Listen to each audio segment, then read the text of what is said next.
Hi, welcome to the channel. I'm Jay, and this is our 2 cents where we talk everything boxing, and everybody's entitled to their own opinion. In today's live, we will be discussing whatever the hell we want because it's 2 cents after dark. Shout out to everybody in the building. If you haven't already, be sure to punch that like and subscribe button. If you're listening to the replay of this live, be sure to let me know and drop it below your 2 cents as we go throughout the live. Be sure to help support the channel by hitting a dollar sign at 2 cents boxing or hitting that heart with a dollar sign and just leaving a special thanks below. Letting me know you're enjoying the content and I'm doing a good job. Frito for life say, how'd your son do 2 cents? He lost. He lost the first round. But this was his first national, so everybody was like, don't worry, it's your first nationals. It's about the experience. Everybody got some nice to say when you lose, but I don't want to hear that shit. I came here to win. But it is what it is. It definitely was a learning experience. It's a lot that goes into this boxing thing, so it's a lot. It's different rules to learn about different shows and getting points and qualifying and making teams and all of that stuff. So this is really our first year getting into that. So we learned a lot this trip. With some great amateur boxers coming up. Watch some great fights. So it's been cool. It's been cool. But right now, I know y'all seen the title. And for some reason, YouTube was not letting me put exclamation points and question marks in my title. I don't know why. Fred up for life say, it's okay. Keep working. Hey, in pros, Hopkins lost his first pro fight. Nito Donaire lost his second. Yeah, we get it. We know. We're getting it together. But shout out to everybody for the support and the well wishes and everybody that wish my son good luck. He really appreciates the support and wants to let y'all know to thank you. And that he's definitely going to get back on the grind and grind it out for next year for sure. Dondrick Nim in the building. What up, Dondrick? What up, Dondrick? I was going to crack a joke, Dondrick, but I ain't going to do it to you. Because it's funny, but I don't know if people going to understand, the little inside joke we got. So I'm going to tell you when you come up on the panel. Because sometimes I play too much and I be joking and taking it a little too far. And people be getting mad and stuff. But what's up, y'all? What's up? What is we talking about today? So I've been really busy because I'm down here at this tournament. So I've been kind of in and out on the social media. But I did come across a clip where I seen Ryan Garcia and Shakur Stevenson go back and forth. And I keep telling people this and I say it all the time. And I know nobody believes me. Ryan Garcia would drop Shakur Stevenson. There, I said it. And anybody who questions that, and I can tell you how too. And it's the same reason why I said Ryan Garcia could beat Devin. That left hook is dangerous for Shakur Stevenson with that stupid ass shoulder roll he be doing. Ryan would catch him. Now, I'm not saying he's just going to get in the ring and for sure beat him. I'm saying he could drop Shakur. If anybody disagree with that, then disagree with that. But I think he could drop him. I think he could stop him. And I just told you why. Go back and watch what Shakur Stevenson gets hit with. It's left hooks. I promise you, go back and watch the film. See, y'all don't be watching film. That's why y'all thought Brian Norman Jr. was finna beat Devin Haney. Because y'all don't be watching the film. Y'all just be looking at the knockout and this and that. But y'all not looking at the technical abilities and the skill that the fighters are displaying. Just like, let's take example, Frank Martin. Everybody like, oh, Frank Martin beat Rancis Bartholomew and he was trash. And okay, y'all worried about the opponent. I'm not worried about the fact that Frank Martin beat Rancis. Even though Rancis Bartholomew, he's a good gatekeeper. Like he has a tough. Everybody has a tough fight with him. Everybody, I know Rancis 39. Everybody have a tough fight with Rancis. Cool, I get it. Rancis 39, but I'm not looking at necessarily the opponent because we knew that was a two. Like y'all acting like that wasn't a tune-up fight for Frank. He coming to a new weight class. Like what y'all expect him to be fighting the best fighter at 140? No. But if you watch the fight and you look at the things Frank was doing and the improvements that he made, y'all don't do that. Y'all just be like, oh, worried about the opponent. But y'all not looking at how his footwork then got better, how he was moving more, how he was getting in, letting his combos off, how he looked more powerful at the division. Y'all wasn't looking at that. Go back and watch the film. Go back and watch Shakur Stevenson and Artem and watch how many times Shakur Stevenson gets hit by a left hook from Artem. And then y'all gonna say, oh, well, he was just standing in front of Artem and this and that. Go look at how much he got hit by Zepeda because Zepeda kept coming forward and putting the pressure. If Ryan Garcia keeps coming forward and pressuring Shakur Stevenson, I guarantee you Ryan will be able to catch him and drop him, if not stop him, with one of those left hooks. That's all I'm saying. Shakur Stevenson is not going to wash Ryan Garcia. And it's funny, every time I have a take, people want to tell me how wrong I am. Just like y'all was trying to tell me how Roach was about to wash Pitbull. And I told y'all, no, he's not. Because Lamont Roach doesn't fight in the style to be able to wash Pitbull. Styles make fights. There's a style that's kryptonite for Pitbull. If he fights that style, he has a great chance of losing. That don't make him a trash fighter, though. That don't make him a trash fighter, though. And that's why I be like, some takes and opinions be so extreme. And over here, I'm not like that. I'm analyzing what the fighters are doing, and then I'm just analyzing what they're doing, and I'm putting it together. It's no feelings involved. It's not about me liking nobody. None of that plays a part in my analysis, in case y'all don't know. And then it's not like I'm just telling y'all, I'm pointing out the technical things that I see and the reasons why I believe it. Just like with Brian Norman. I said Brian Norman doesn't have good footwork. He doesn't have good footwork. He's not this great boxer like y'all keep saying. Devin Haney should be able to use his jab and be able to keep spinning them because he lunges in with shots. So he's going to get caught. I wasn't surprised Devin dropped him. He lunges into shots. Who was surprised? Just like I told y'all about Pitbull, I'm telling y'all right now, Ryan Garcia, I don't care if you love him or hate him, I stream, all of that to the side. Because Ryan Garcia had that left hook since the amateurs. He's always had that left hook. He's always been fast. And he's always been powerful. We're not going to act like he hasn't. Ryan Garcia would drop Shakur Stevenson. And I hope they fight. So just so I can say I told y'all so. Isaiah, what you doing? Say Shakur couldn't even stop Artem. Isaiah, go back and watch that Artem fight and watch how many times. And if you go back and watch Shakur other fights, look how many times he gets hit with a left hook because he has that weak shoulder roll that he's doing. Devin used to do that weak shoulder roll a lot too. He doesn't do that anymore though. Like he did that a lot earlier in his career, and I was like, I wish Devin would stop with the weak shoulder roll. It's not working, but. He don't do that. He don't really do that shoulder roll like that no more.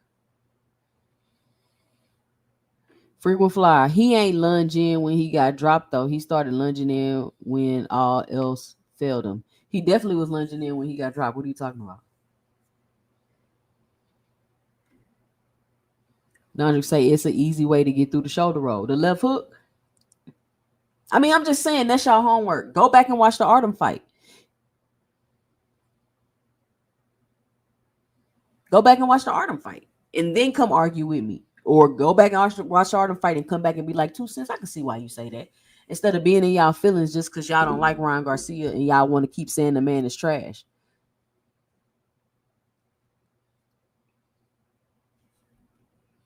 Damn, Isaiah say he can't even watch it without falling asleep. Speaking of Shakur Stevenson,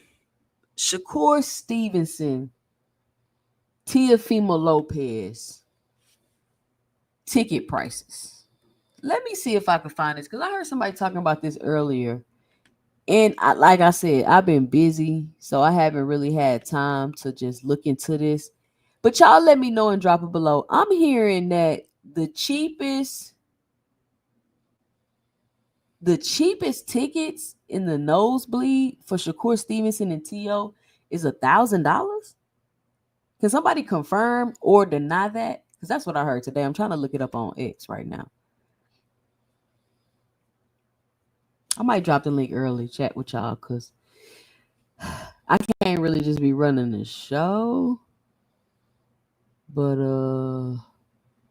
let's see. Let's look on X real quick as a team. Fredo say Madison Garden gonna be lit. Fredo, you paying $1,000 for nosebleeds to go see T.O. and Shakur? Fredo, let me know if I'm saying it right. Is it Fredo? Oh, frequency. The knockdown was not off of him lunging in, Queen. We saw him throw a left hook, but Haney's hook with him. Okay. I stand corrected. I heard they giving comp tickets to the homeless outside just to fill Madison Square Garden. I mean, I'm just saying, like $1,000 for the nosebleed is crazy. I mean, I want to find proof though. I don't want y'all just take my word for it. Gap2 Gang say, I don't know why people play Ryan like he ain't legit. The way he stopped Luke Campbell, gold medalist, after getting dropped, showed me he was the goods. I mean, you just got to be perfect in every single way in order to be a good fighter. You can't have no flaws. You can't have nobody that can beat you. You can't have. So basically, you got to be manufactured. You got to be manufactured for these people to think you a good fighter. You can't have no flaws. You can't have no mess ups. You can't have nothing. You got to have flawless, perfect, every single. Matter of fact, you can't even get hit. You can't even get hit. These fans that you can't even get hit in boxing to be good. So nobody gonna be good to these people. Devin feinted Norman, didn't bite. Devin dropped the right and followed with the left hook. All right, freak. That was aircraft carrier. Okay, y'all done watch that knockdown over and over and over and over. Y'all be at the house doing the punches. Y'all be replaying it and then doing the punches with the knockdown when it happened. Y'all be like, all right, replay it. Then y'all be acting like y'all in the ring. And then y'all be in there feigning like Devin and then throw the punch. Whoop, whoop. And y'all be in there throwing the punch like Devin on the TV. I know that's what y'all be doing. These new age hardcore fans is something else. That's what I'm like. I can't stand these hardcore fans, man. It is like, please don't insult me by calling. And y'all know what's funny? They've been calling me a casual this whole time. So now that I finally say, yeah, I'm a casual, they want to try to be mad and say I'm a hardcore. These people want to just go against whatever it is you say. Says Ryan Garcia low-key has an iron chin. He got dropped 3 times, but never barely hurt. Gets up fast. That's true. Yeah, Ryan Garcia got a chin. Now, it depends on what you say a chin is, because some people say if you get knocked down, then you don't got a chin. So you can't get knocked down and have a chin to some people. I don't know. To me, having a chin, one, I heard somebody say, why are you bragging about how hard you can get hit? And I thought that was an interesting perspective. Like, people be bragging on their chin. Like, why is you bragging about how hard you can get hit? However, I get it. Some people can get hit, knocked down, and recover fast and get up. I would consider that having a chin. And some people can get hit and not even get knocked down. I would also consider that having a chin. To me, having no chin is when you're getting hit and getting knocked out, or you're getting hit and you can't recover. That's to me what having no chin is. But I'm a casual. What do I know?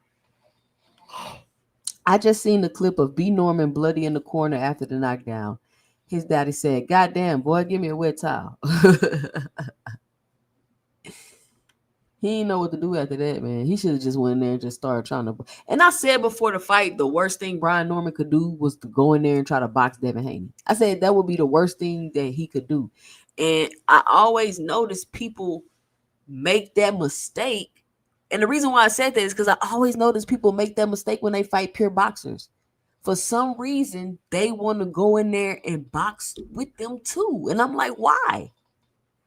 Don't go in there trying to box a pure boxer. It's not gonna work. I don't know. And I see that trainers make that mistake over and over and over again. Right. Ryan turning his back, missing weight, and sticking his chin out are all the traits of a great fighter. Did anybody say Ryan was a great fighter? I just said he wasn't trash, bro. Stop it. To me, having a chin is the ability to still have your legs together after knockdown. Says, you think T.O. gonna work Shakur? No. We've seen T.O. fight Sandor Martin, who's a boxer, struggle. Jermaine Ortiz, who's a mover boxer, struggle. Claggett, he went life or death with Claggett. I think that is so funny when people say that. He went life or death with Claggett, even though he won. He did beat Loma, but in my opinion, T.O. has really been on the decline. And everybody's like, oh, he beat Josh Taylor. But I'm like, come on, let's be honest about Josh Taylor for real. T.O. beat Josh Taylor, cool, but let's be honest about Josh Taylor. Hold on.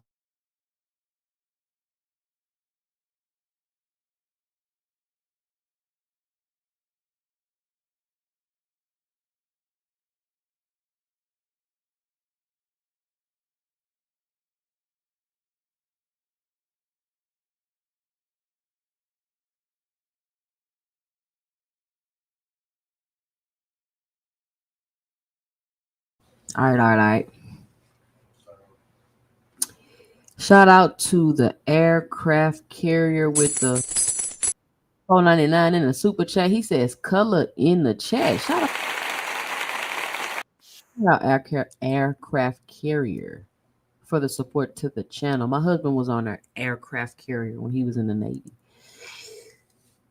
So what y'all think about the T.O. and Shakur situation? I mean, I don't know. I really don't know if T.O. could do anything with Shakur.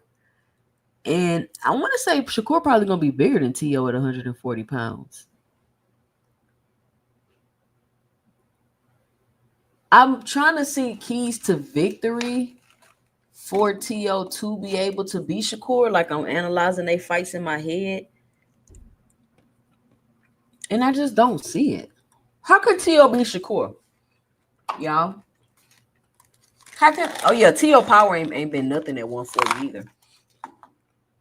Pitbull power ain't been the same at 140 either. Let me know and drop it below. How do y'all see T.O. beating Shakur? I just can't really see it. It's not like I think Shakur just gonna whoop on T.O., but I don't see how T.O. is gonna be able to get to Shakur unless he's able to cut the ring off and trap Shakur in the corner. And T.O. can't do that.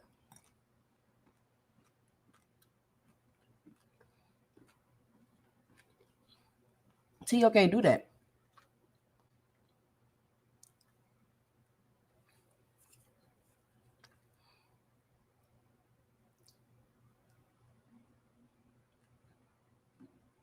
Did I mean to post 3 upcoming shows for 12 a.m.? No? Or that was on my YouTube? I gotta delete that.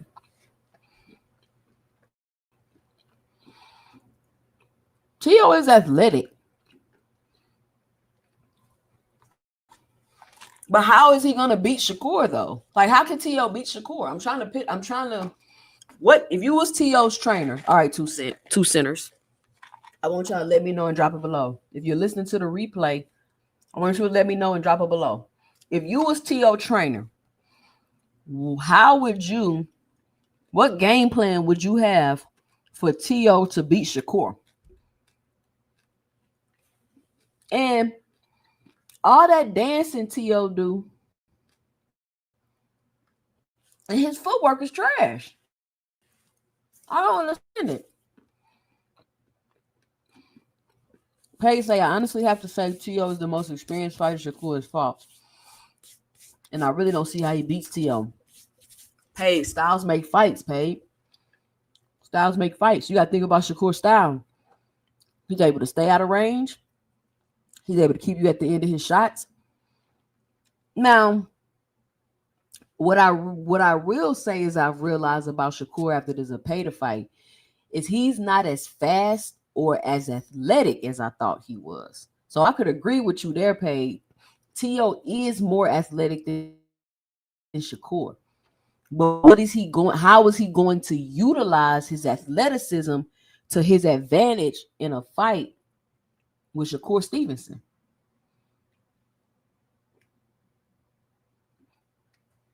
Band Up say, if I was T.O. trainer, I'd tell him make Shakur come forward and find his chin. Uppercuts in the pocket and punches that actually matter. Don't throw just to throw. Now, you got to think about your game plan, and is T.O. capable of doing that? And how is T.O. going to make Shakur come forward? Because Shakur don't give a, he's not coming for, like, he's not taking any risk. Shakur's not taking risk like that.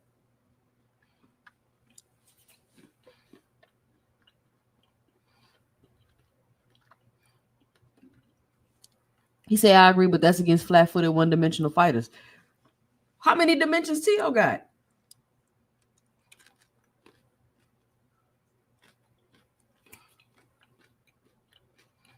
And you know why? It's another reason why it was hard for me to come up with a game plan for T.O. to beat Shakur is because he's so inconsistent. I can't go back really. I mean, I'm doing that and analyzing his last performances. But T.O.'s very inconsistent. So I don't even know if you're going to show up to the fight and be focused for real. One, I don't even know if you're going to do that. You lost to Cambosis, bro. Come on, man.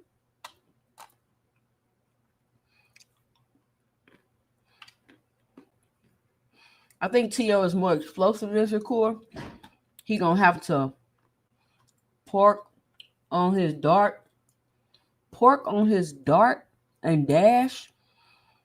Oh, is that poke to make it ugly on the inside? Oh, work. He's going to have to work on his dart and dash and make it ugly on the inside.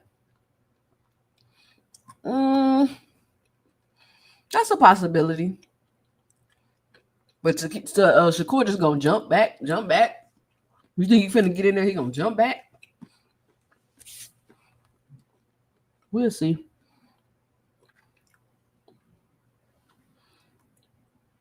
He meant to say work on his dart.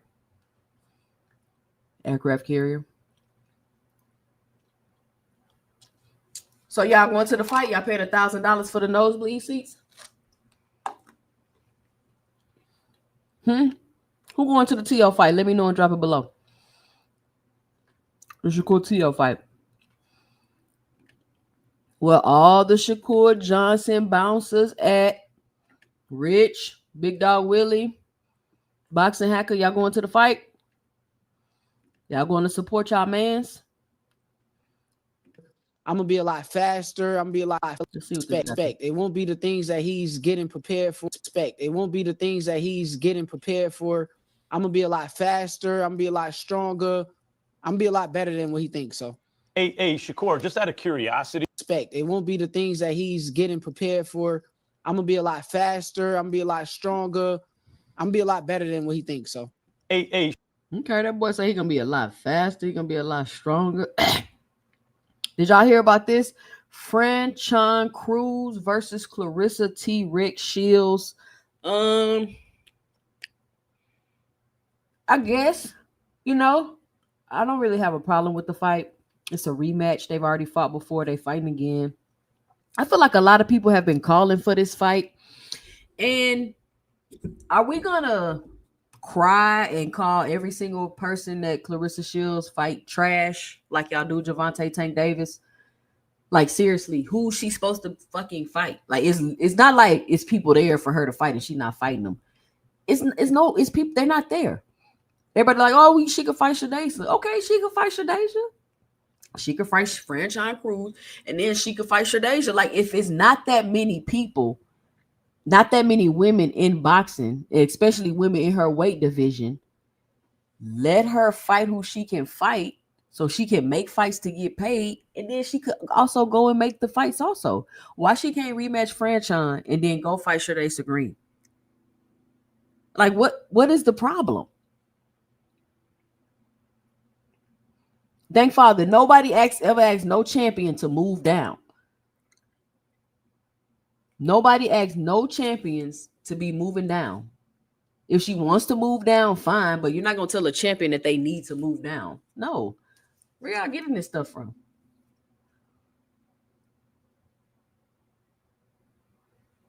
But anyway, she's about to fight Franchise Cruz. Let them rematch. I don't have a problem with the fight. A lot of people have been calling for that fight. A lot of people feel like Franchise Cruz is better.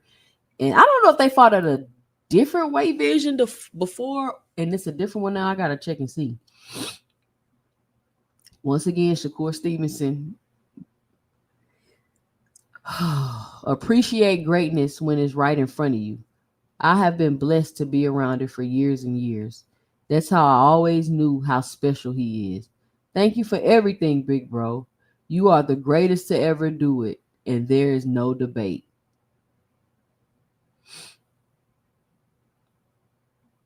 Whatever. Somebody should have told Devin to sit this one out. You know you ain't won that fight, bro. A-Side say reasons why Snake doesn't want to fight Shock. Shock watched him in sparring. Shock is a switch hitter. Shock has a longer reach. Shock has more speed and power. Shock has more killer instinct. And Shock is too risky for Snake. And he doesn't want his 11 stands see him get exposed. Okay, so again, I haven't been on the internet, but this is what I'm hearing. Thank Father, I don't tell nobody to move up. Yeah, how are y'all telling champions to move up? I got the same question. What? You ain't never heard me tell no champion to move up. You ain't never heard me tell nobody to move up unless I'm saying, bro, you draining yourself at the weight class. It's time to move up. That's the only time I would suggest for somebody to move up.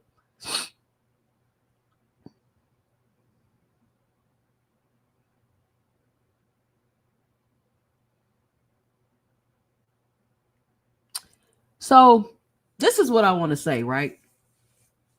From my understanding, the whole reason Keyshawn Davis, well, not the whole reason, but Shakur Stevenson and Keyshawn Davis was having an issue with them being in the same weight division, right? So Keyshawn Davis moves up. So now everybody like, all right, cool. We ain't finna be crying about them fighting each other if they gonna both be champions in the division, but both saying that they're not gonna ever fight each other. Can you tell me who is y'all? I never said nothing about Devin going to 154 pounds, bro. Listen, please stop putting other people's thoughts and opinions on me. You've never heard me say Devin should move up to 154 pounds. Unless I was using hardcore fans logic. That's the logic that get Devin moved up to 154 pounds, the hardcore fans logic.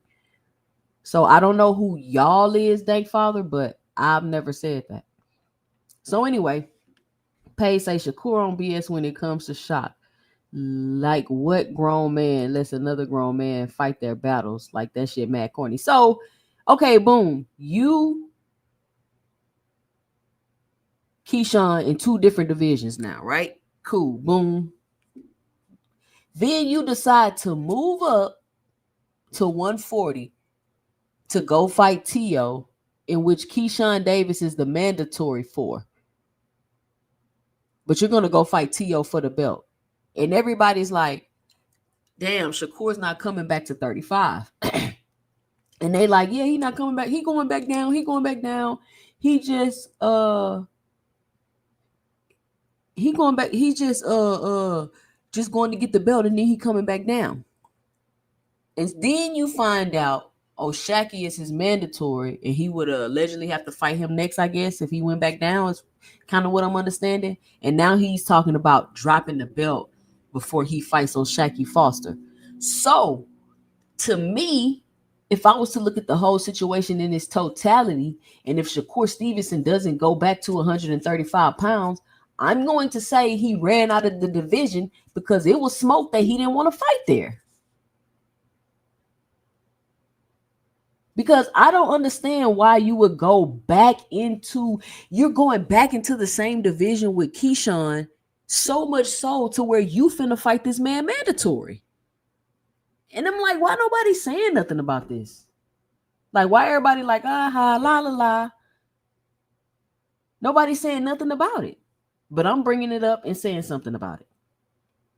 So when we look back, nobody can say, oh, well, you ain't say. I absolutely said it. This it doesn't make sense to me. Why is Shakur Stevenson fighting Keyshawn's mandatory? Now talking about dropping a belt, from my understanding, y'all let me know if I got the story mixed up. From now you're talking about not going. Are you just talking about dropping the belt and then going back to 35, or are you talking about dropping the belt and staying at 140? Would have to be my question. Because if Shakur Stevenson does not go back to 135 pounds, in my opinion, he ran up out of the division, y'all. He ran up out the division. My 2 cents. He said he had no problem making the weight.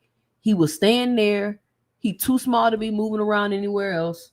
But now you're talking about fighting Conor being at 147 pounds. You're talking about fighting T.O. at 140 pounds. You doing all of this stuff.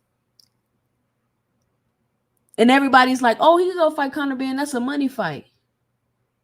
Oh, he could go fight T.O. because it's for a belt. There we go with the hardcore fans hiding behind the money and the belts. Every fight is okay. They get to jump through hoops to make every fight that they favorite fighter fighting cool. I don't want to see.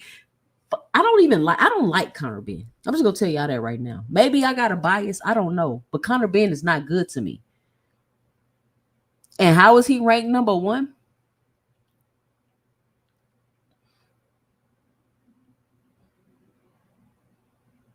So it really looks like Shakur, and Shakur always be doing this maneuvering and dipping and dodging, and people don't ever really want to admit how strategic Shakur Stevenson is being. I've been calling Shakur Bud 2.0.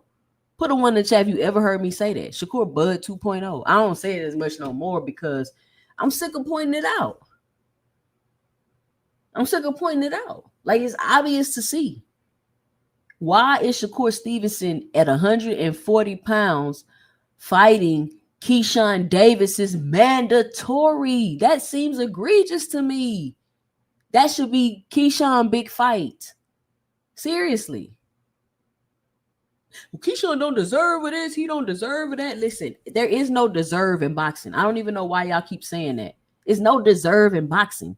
It doesn't work like that, clearly. It's no deserve. That is not the merit that rankings and title belts and all that's not the merit for the most part that shit is based on. It's all political.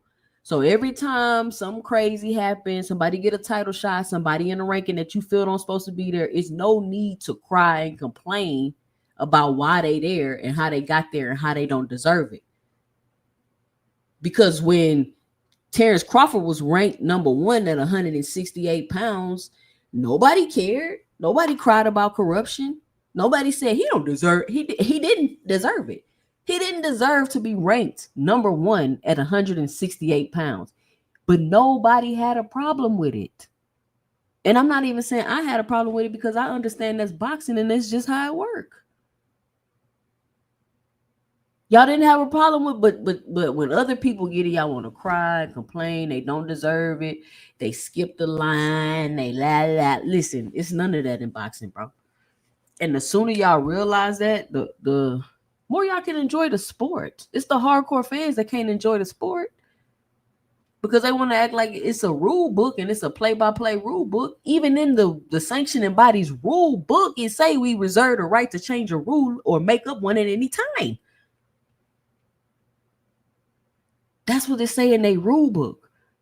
So you can't get your panties in a bunch when you're dealing with a sport and sanctioning bodies and rules that can change at any time. What are we talking about? Is there going to be favoritism? Yes, this is politics. It's favoritism in everything in life. None of this is fair. My mom been telling me since a little kid, life ain't fair. She probably been telling me that since the first time I ever told her something wasn't fair. Life ain't fair. Life ain't fair. I ain't finna go to my mom and tell her something ain't fair. She gonna look at me like life ain't fair. Day father. So it's not politics and boxing, bro. Delta 8 father. You're telling me it's not politics and boxing. Talking about now there's politics. It's not politics and boxing, Delta 8 father. Come on, you just trolling, bro. Here go Flyer. Shakur don't appear to be running from no smoke. From what? See, he looked like he running to the smoke. Little man talking about what has he done. Other niggas ducking him. I like how he moving. Of course you like how he moving, frequent.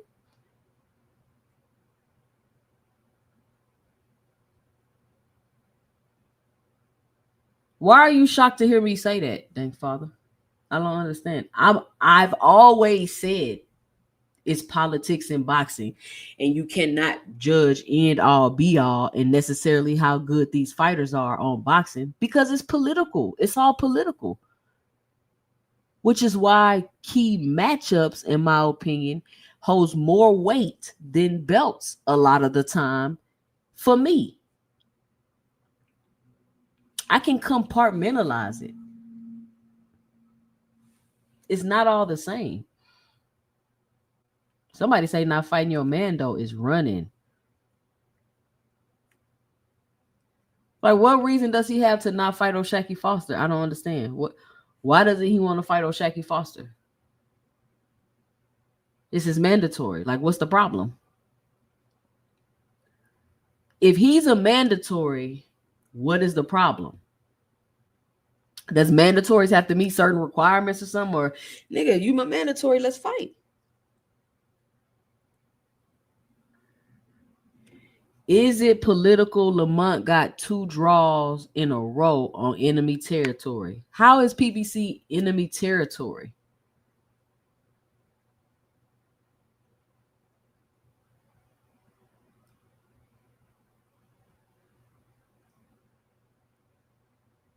And I can't say if it's political or not. It depends on your perspective. I feel like Pitbull won that fight, to be honest with you. So I feel like that was a legit draw. I feel like that fight could have went either way.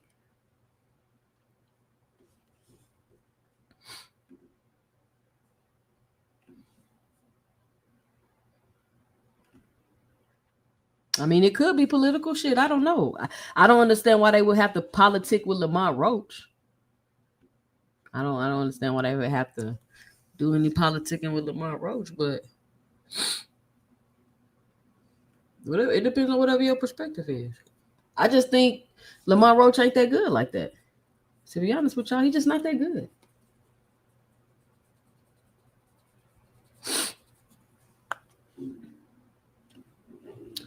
Hardcore has always got a reason why they favorite can dance around. Exactly. He said he is, and I agree. I mean, it is what it is. He better be lucky he not losing. Shit. I could see now, dang father, would you agree that losing, like why if it's so political, why they just not giving them the loss? You feel me? Like why they giving you a draw? Like why they sparing you like that? If you're on enemy territory, why would your enemy give you a draw? Why would your enemy be like, all right, it's even? No, that don't even make sense. So I feel like if it was a quote unquote political thing, I think they just would have gave him the loss. Why give you a draw if you an enemy? Because giving you a draw, you can continue to move on. Your record ain't blemished or scratched or nothing like that. You can go continue to make big fights because you're not losing, so you ain't got no L's, you ain't got losses. Do you ever feel like CompuBox is wrong? They said Lamont outlanded people. I think they said that that's somebody like personally clicking. I mean, I think CompuBox could be wrong sometimes. It's possible. But just because you outlanded somebody don't mean you won the fight. Outlanding punch count and stats is not the only criteria in a boxing match. Y'all do know that, right? I'm out here at the amateurs with my son. Even their only criteria is not, so they say, how many punches landed. But my thing with the amateurs, though, like, I guess it can go with regular professional boxing too. It's just like, what the fuck is the criteria? Like, what are y'all looking at? Like, everybody always feel like they won the fight, unless it's just something clear. But if it's a close fight, everybody feel like they won. Like, shit, I feel like we won that. The other team, like, shit, I feel like we won that. So unless it's like a clear and concise win, it's crazy. It's really like irritating and nerve-wracking, to be honest with you. But let me drop the link. I've been up here talking for 45 minutes. This time go by so fast on here. It's unbelievable, y'all.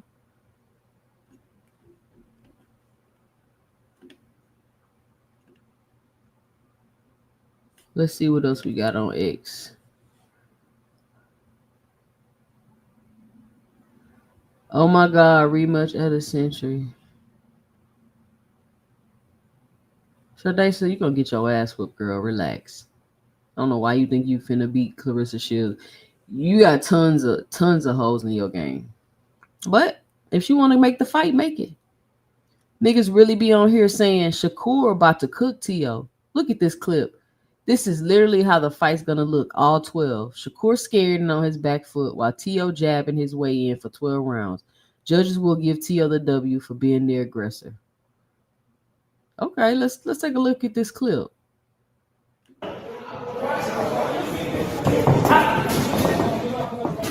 Hey. No, oh, take a picture.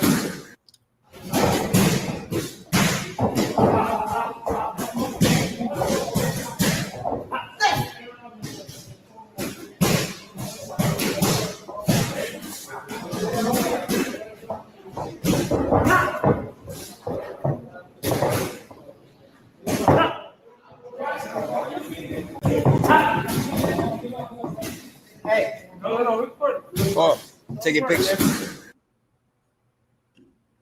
Ooh, what y'all think about that clip? I don't know if A-Side know nothing about boxing or not. I'm just reading his comments.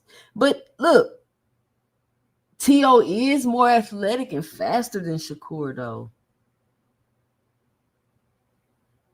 I don't see what T.O. gonna be able to do with him, y'all. I just can't see it. And it's because T.O. is not consistent. So even if I give an analysis, it's like I can't even, it wouldn't be, I don't know.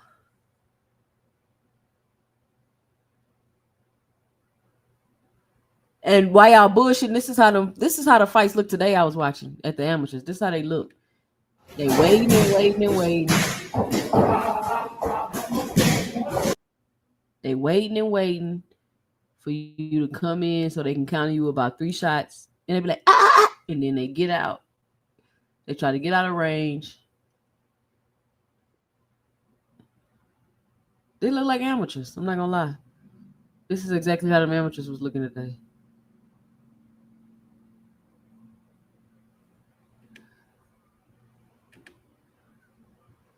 Shout out to Paid in Full on the panel. What up, Paid in Full? What's going on, 2 Cent?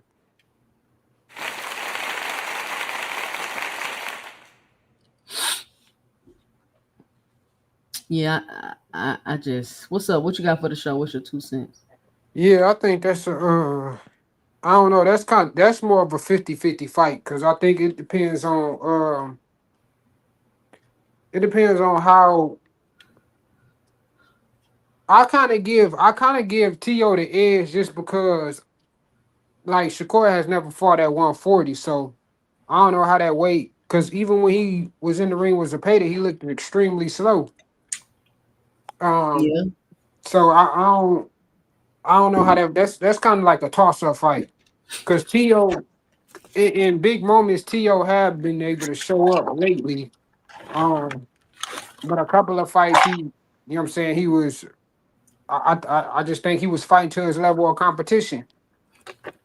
So I can't understand where that fight can pretty much be like 50-50 for me. But far as like I don't know, as a man, me just like I said in your chat, bro, like I don't understand that situation at all. Like Keyshawn is a grown ass man, bro. I don't what other man you know that will allow another man to go and say, well, I'm gonna go get the WBO belt and then I'm gonna drop it for Keyshawn from going fight for the vacant. Like what the because fuck? Like, they tag team boxing. Like they doing this as a team, in my opinion. Like they're that strategically shit is doing it. mad corny though. Like that shit is mad corny, bro. Like how I don't understand that, bro. And then it seemed like Keyshawn just okay with the shit. And I feel like the fans should have more to say about this. Like, how is Yeah, everybody okay with? First of all, Shakur.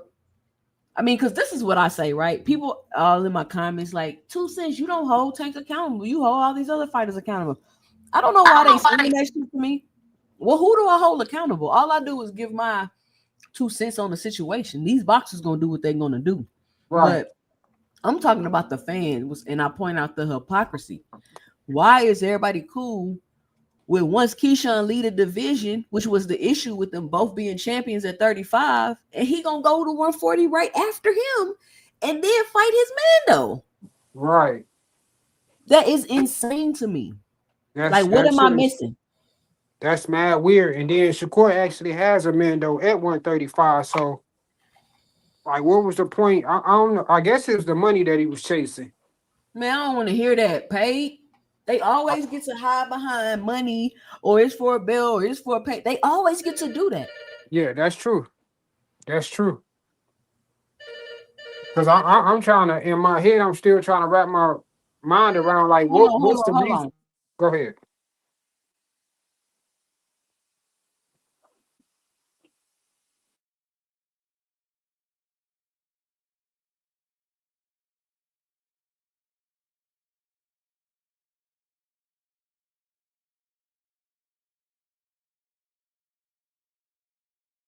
My bad, Paid. Go ahead. Oh, I was pretty much saying like it depends. Like I understand where you coming from because it's like that shit is mad trash. Because I feel like what is the reason for him even going up there for? Especially if you don't plan on staying at that weight class, you already have a mandatory at 135. So I, I mean, shit, the shock fight would have been a big fight. So I don't understand where he getting at. He got bigger fish to fry, and that's what I'm saying, bro. Like he done got too big for like for real. Like he feel like he too big for niggas and shit. Like, bro, you not like, He bro, you don't. literally been on undercards, yo. Like ever since you went over there with Turkey, you been on fucking undercards. Like this literally probably gonna be. We don't even know if you gonna headline this card. But the hypocrisy is you was about to fight Kid Austin. So Facts. after you was about to fight Kid Austin for his second 12-round fight, nobody is off limit. Like nobody is beneath you at this point.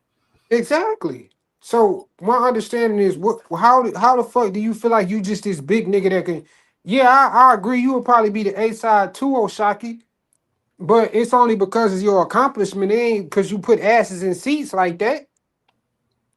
But I mean shit, I don't know, bro. That like that shit just make boxing trash, bro, to me, cause like that shit is just mad corny, bro. Damn, I just accidentally shared this dumb shit. I want to take how anyway. Yeah, this it's corny, Paid. It's corny. It says Shane Mosley and Oscar knew each other since they was like 9 years old and fought twice. Yeah, I don't want to hear all that. My brother. I can't stand my brother ass nigga. I hate niggas that act like that. My brother is my brother. Oh, my brother said, oh, me and my brother. Exactly. Like that's bro. Who gives a fuck? Like nobody back then during their era was talking about they ain't fighting like people. Like it was like you fight who the fuck available for you. Like I don't understand this Are era. they in the same? Like I could see if they got the same trainer, or like how Earl and Charlo had the same trainer at one point. Right. They was in the same camp. That's more understandable than, oh, he was there for me in a rough time. Like, come on, man. Right, bro. This should sound DL. Stop it. Nah, for real. And then niggas okay with that shit. Like they'll hold one fighter accountable for that shit, but then they'll make excuses. Like I agree with you on that, using their money in the belts as a fucking excuse. Like they Just do it like all the Conor time. Ben. Yeah. Right, like now all of a sudden Conor Ben's a big fight for people because he beat Chris Eubank. Like, stop playing with me. Come on, man. Chris Eubank not even that good. Like it was a good rivalry between them, and it had a good storyline. Chris Eubank ain't that good. Right. Like, come, are we for like? Let's be for real. Chris Eubanks is not that good, and he was drained. Exactly. Like, come on, man. Man, that shit just mad corny to me, bro. Like for real, like. And y'all are tied 1-1. Chris Eubank already beat you. Facts. Like, what? That's what I'm telling you, Craig. They be playing with our intelligence, man. Let me see what else we got. Ryan Garcia is not a good fighter to me, or at least hasn't shown it yet. Heck, of a boxing analyst, though, I was watching him on the Inside the Ring. He has a way brighter future as a ringside commentator. So many fighters have done well at it, and he would too. Just my thoughts. Man, please. So they saying Ryan to be a good commentator and not a fighter? Yeah. To be honest, I know what I agree with y'all 1,000%, but like I think I'm with you on that, bro. I want to see that Rolly and Devin fight. Yeah, I've been calling for. I've been saying let's see him fight. Yeah, because I don't think he is trash as motherfuckers trying to say he is. I don't think he is either, and I think he'll give Devin some problems, bro. No, for real. He's the better version of Brian Norman. That's what people don't want to say. Rolly is the better version of Brian Norman. So if y'all felt like Brian Norman, what y'all thought Brian Norman was going to be capable of doing to Devin, Rolly is actually capable of doing that to Devin. And I don't think that Devin going to fight him. I don't think Devin going to fight him. I don't think they're going to fight. Yeah, that shit probably down. That shit's probably gone now just because of everything. Like motherfuckers they steady keep pushing this virus shit. Then Ryan on bullshit. He's so fucking unpredictable. Like you don't know what the fuck he got going on, or if he gonna like show up and fight. So I just don't see that fight happening no time soon. No, Aircraft Carrier, he's a way better version. He's talking about a slightly better version. But see, Aircraft Carrier, when I was telling people that before the Devin fight, or like 2 weeks ago when everybody was arguing with me about how trash. See, ain't nobody been on here ever since Bill called out Rolly. Ain't nobody been on here trying to be like, argue with me. Now is he a champion? But he a champion, no, but he a champion. Before, every time I would say Rolly was a champion, it was, he got the old man and the man and the man. It was all the hoops they was jumping through. But they don't want to jump through the hoops to discredit Rolly no more. They just want to say he a champion. Now y'all want to give him the respect of being a champion. Right. Come on, man. And then no different than Dank, bro. You saying niggas tripping, bro. He was able to do something Devin wasn't able to do against Ryan. So I don't understand what you talking about. We saying nonsense. Shit, he was able to beat a nigga that Devin couldn't beat. Austrian or not, bro. Rolly will stop Brian Norman. Easy. He'll bro, I didn't see the flaws that he had as well. I thought I was trying to tell you, Paige. And what I say, I had to give you your credit. I had to eat mad crow because I'm like, God damn, I thought this nigga was better than that. But it's because y'all not looking. Let me tell you why you probably got that mixed up, Paige. Because you're looking at what he's doing to opponents, but you're not looking at what he's doing. Like, even though I see you knocking out these people and doing this and doing that, when I watch you fight, I'm looking at the flaws and the holes in your game and what a fighter would need to do to overcome that and beat you. Right. That's how I watch a fight when I watch fighters fight. Right. So it don't matter, and that's what people don't realize. Like, it does matter your level of competition once you start, getting to a certain point. But Yeah. Brian Norman, if we're honest, he was a prospect that just got a belt. Yeah. Yeah. The same way, the same shit that they try to say about Boots, but except for Boots actually beat somebody and grabbed another title. So yeah, he ended up getting elevated, but he ended up fighting somebody that had a title and actually got that title. So those comparisons ain't the same. Another thing was I started looking at like everything that you were saying though as well. When it came to that situation with Brian Norman, when Devin fought him, I'm just like, bro, when he got caught the first time and he got buckled, he stood there with his guard. I'm like, you ain't gonna retreat to get your senses? IQ, he don't, and that's he don't have an IQ because he don't have the experience. It's not a knock. I don't think he's a bad fighter. I just think he got some things that he needs to work on. And the reason why I was saying was Devin was better is because the things that he needs to work on are extremely fundamental, like Right. keeping your head off the damn line. Right. You get what I'm saying? Facts. So that's why I was like, Facts. y'all, David is gonna be him. He's more experienced, he's more skilled, he's the better boxer, his feet stuck in the mud. Like, the only way Devin would have lost that fight is if he wasn't okay. Yeah, and then the crazy part about it, after the second round, the fight just went fucking downhill. So I'm just like, man, this nigga ain't make no adjustments, bro. Nope. Like, I mean, the uppercut was there. He didn't throw that. It just seemed like he was just going straight for headshots, bro. And then his No daddy body tell him attack, to. nothing. And you know what I'm learning too, and especially what I learned on this trip here while I'm at the Nationals. Sometimes it gets to a point with these fighters and their fathers where they need to be turned over to somebody else because with your knowledge and your skill level, you've brought them to the highest level they could get to. And that's why I put a lot of the onus on Brian Sr. because your son should know how to get his head out the goddamn line. Yeah. It wasn't even like y'all worked on it in camp. You know how I know y'all didn't work on it in camp? Because he never displayed it in the fight. It wasn't like he was getting his head off the line, then he went back to his old habits. Right. And then what's so crazy though? Norman would not, hold on, dang father. Norman would not fire. Rolly would drop Brian Norman early too. I think so. Rolly is Rolly's strong as fuck. You tripping. That nigga's really like crackhead strong, bro.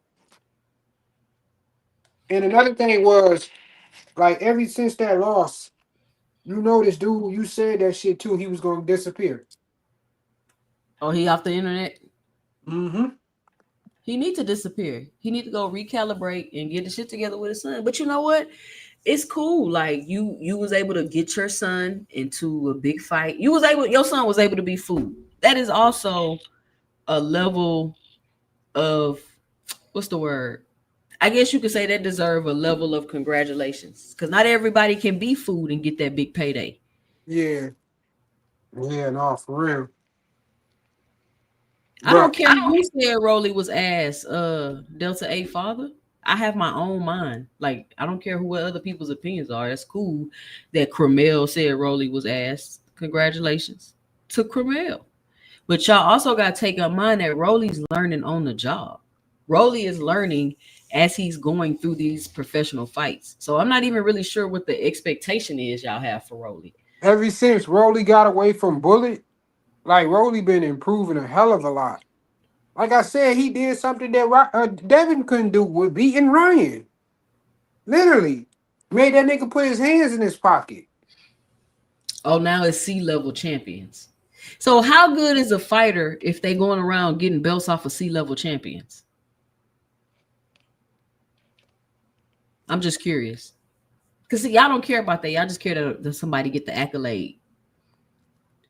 Bub say, I wonder why these fighters' career are manufactured. Why are They always going after the usual suspect. 140. There's Matias, Gary A. Russell, Albert Preo, but Shakur is fighting Tio. Then talk. My bad. Go ahead. No, they. Now I feel like he did.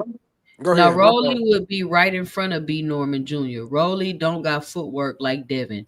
That's what I mean. A person have a bad fight, then everybody and their mama can beat them. Did you not see the Pitbull Rolly fight, Flyer Frequency? Exactly. Did he not show no footwork in that fight, Flyer? Did Rolly Romero not show you footwork in the fight against Pitbull? I don't care if he got stopped. That has nothing to do with what he displayed in the fight. That's how I know y'all don't know how to watch boxing. Yeah, you talking to a 60-year-old milk dog. Swear to God. Frequently don't be knowing half of the shit he be talking about, bro. Swear to God, he don't, bro. He really don't know half of the shit he be talking about. Shit crazy. So what you think about these TO tickets being $1,000? TO Shakur tickets. Trash. Who the fuck finna pay that amount of money and that's for the nosebleeds? Yes, I'm hearing that's for the nosebleeds. I'm hearing the floor seats is like 11,000, 15,000 or something crazy like that. Hey, you sound real stupid, bro. Who you talking to? Hold on, I'm gonna kick Just you off had of a here, Flyer. We're not gonna come up here calling people stupid, bro. We're not doing that. I don't know why y'all think y'all can keep coming up here on my show and calling people names and being disrespectful and causing all this ruckus. We're not doing that. Flyer, how are you this evening, this morning, whatever time it is in your location? How has your day been? And what is your 2 cents diabolical you have for the show? So you can hear him say all he just said immediately right before I just came up here about me and not say that to him, but I come up here and defend myself and you say that to me. Bro, you don't be knowing what the hell you be talking about, bro. How I He don't didn't call know you ish stupid. and That's I'm old. his opinion. Flyer. Rewind it back. He had an opinion on me though. Flyer. I just told him he sounds stupid. I didn't say he's stupid. I said you sound real stupid right now. Okay, that's exactly what I said. Can we use a different adjective because you be inciting riots on my panel when you do that? He said you don't know what you're talking about. I agree. I'm not talking about you. I just don't think you know what you're talking about. I didn't say you stupid. But that's the exactly. You don't know what you're talking. It's not. I said that's the same thing as saying somebody sounds stupid. I said you sound stupid. That's what I said. I don't have time to give you a lesson in how to express yourself without offending people. Do you have something for the show or not? Yeah, I do. What you got? Well, looking at what it exactly speaks to what I was saying. What I was going to say. I said Rolly don't have the footwork like Devin to really move away from Brian Norman Jr. like that. You know, so you're gonna have somebody with you don't need footwork like Devin. Okay, listen though. So you got somebody with power just coming at you, throwing hard punches. Exactly what Pitbull was doing to him, and he couldn't get away from him because he don't got no footwork, which is why he got stopped. He got stopped have the footwork. Brian Norman does not have footwork like Pitbull. Flyer, stop it. Who? Pitbull is better than Brian Norman. Brian Norman don't need footwork. He's the person that's good on the front foot, is what I'm saying. Rolly is not good on the back foot because Rolly don't have footwork. But he's not good on the front foot, and that clearly showed it in the Devin fight. All that lunging in, he's not good on no foot. His feet are trash, Flyer. And listen, because Rolly got stopped doesn't mean he don't have footwork. Go back and watch the fight. This is what I'm saying. Y'all don't know how to analyze fighters. Can I at least get through what I was trying to say though? What I was trying to say is you can talk when I'm done because this is my show. I mean, I'm talking about, but go ahead. Okay, so what I was saying is Rolly don't have good footwork on the back foot, is what I'm saying. Brian Norman Jr. He was on the front foot against Devin because that's how he fights. But you need somebody with good footwork to actually beat him, you know, unless you're going to just out punch him. And I don't see Rolly doing that, which we saw we saw somebody small like Pit Bull with that aggressive style on the front foot, putting Rolly on the back foot, which is why he got stopped because he couldn't get out of the way of the punches. That's Ryan. That's Rolly's problem. No, He don't got no Rolly good But footwork. what I'm trying to tell you is, Flyer, is that you don't need to have excellent footwork. You don't need that. You just need to be able to move out of the way. And Right. Brian Norman is going to lunge into some shit, and Rolly gonna knock his ass out. You don't need to beat Devin Haney to beat Brian Norman, y'all. Right. So what's stopping Brian Norman from knocking him out? I'm not saying he can't knock him out. I'm just saying that that's how I see the fight going. I'm not saying it's a short thing or he just gonna wash him or nothing. But if I was to analyze the fight, I would say I would go with Rolly because of the reasons I just named. Because Rolly Romero is the better version of Brian Norman. All that shit y'all think Brian Norman is capable of doing, Devin does it. I mean, Rolly does it and even better.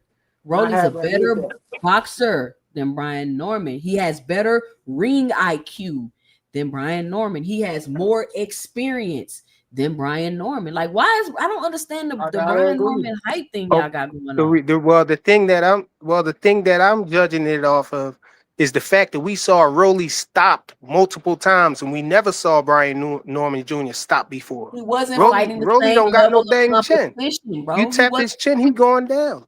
He wasn't fighting the same level of competition. And I know y'all not trying to say Rolly got no skills like that. Like what? Come on, y'all. Like what? Like what? That he's going to be skills that he's going to be able to get out of the way of Brian Norman Jr.'s hook all the time. Did he get out of the way of Ryan Garcia hook? Right. Ryan has 0 nanograms in his system. Go with that shit, bro. Like you too old for that, bro. Like that shit not corny. What you mean? Everybody who Ryan gets dropped all the time in his fights. Like, bro, what y'all talking about? Keep making that into the end all be all with that Osterine shit. What does Ryan getting dropped have to do with the conversation, Fly? Because he asked me what about him beating Ryan, dropping Ryan and stuff. No, like dropping Ryan was something. Well, if he can drop Ryan, you don't think he can't drop Brian Norman? I'm not saying he can't. I'm not saying he can't drop Brian Norman, but I'm saying it's more likely that Brian Norman Jr. would drop him though. I don't know why you think that. But based on how many times we saw Rolly get stopped and knocked down. Rick, if you in the back, it says yo. Let me see. Rick, are you there, Rick? Yeah. Oh, okay. I ain't never seen this cell phone with the line going through. Man, I don't know what's going on with my camera. I'm trying to get my laptop tripping. It was working, now it's tripping. So just keep going. Let me hit mute and try to work this camera. All right. Shout out Rick Timms on the camera. No, but too soon. What's up? I thought because you had pretty much said that Rolly was able to get out of the left hooker from Ryan or whatever, and then that's when Frequent went into the Osterine shit. Yeah, I don't want to hear that. Ryan got the fastest left hook in boxing. Exactly. I don't care about no goddamn Osterine. You want to hear that? I know y'all don't care about it. Y'all want to dismiss it, but it's not gonna happen. It's on his jacket. I know y'all hate that. And speaking of on this jacket, I heard today that Sabril Matias's B sample came back and it was clean. And I don't like how they came out and said that he tested dirty and all this other stuff. And now everybody they're like, I don't care if he said he clean. If you test dirty, you test dirty. And we should make a rule where if it's in your system, then you automatically zero tolerance. But it's like, if his B sample, which is rare, that your B sample test for no drugs and your A sample do test for drugs, I think they need to come out, all these reporters, and they need to say that. And I didn't hear that he tested clean. Yeah, they say he tested clean. That's the point that I'm making, Flyer. I thought they said it was below the threshold or whatever. The amount that I thought it was like under. Sample came back clean. But this I think they should. This is how I feel. Like, before you go out and make them type of like statements, I feel like you should test both samples. That way you got a clear. Say nothing till it's all over, till the final decision has been made. Yeah, that's what I'm pretty much was getting at. Like, Why y'all don't think just don't just come out and say that somebody popped dirty, but then you say you still got to go back and they got 7 days to get their B sample tested. And like you just said, say for instance, if his B sample come back without the shit in there, now you just put this out to the public. Now you got motherfuckers scrutinizing him, and he probably ain't even dirty. What's wrong with that though? If you pop Hold dirty, on. you pop Shout dirty. out. No, I'm gonna tell you what's wrong with it. Shout out to 323 Quick with the $1.99 in the super chat. He says, I bet Rolly has enough power to KO Norman. Shout out 323 Quick.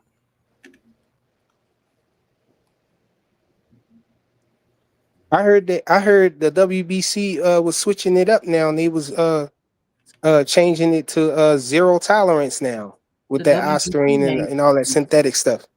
And so they can switch it up as soon as they want to show some favoritism. But what I was finna say is what's wrong with it frequent is I'm not saying they shouldn't come out and say nothing, but let the process go all the way through before you release the information.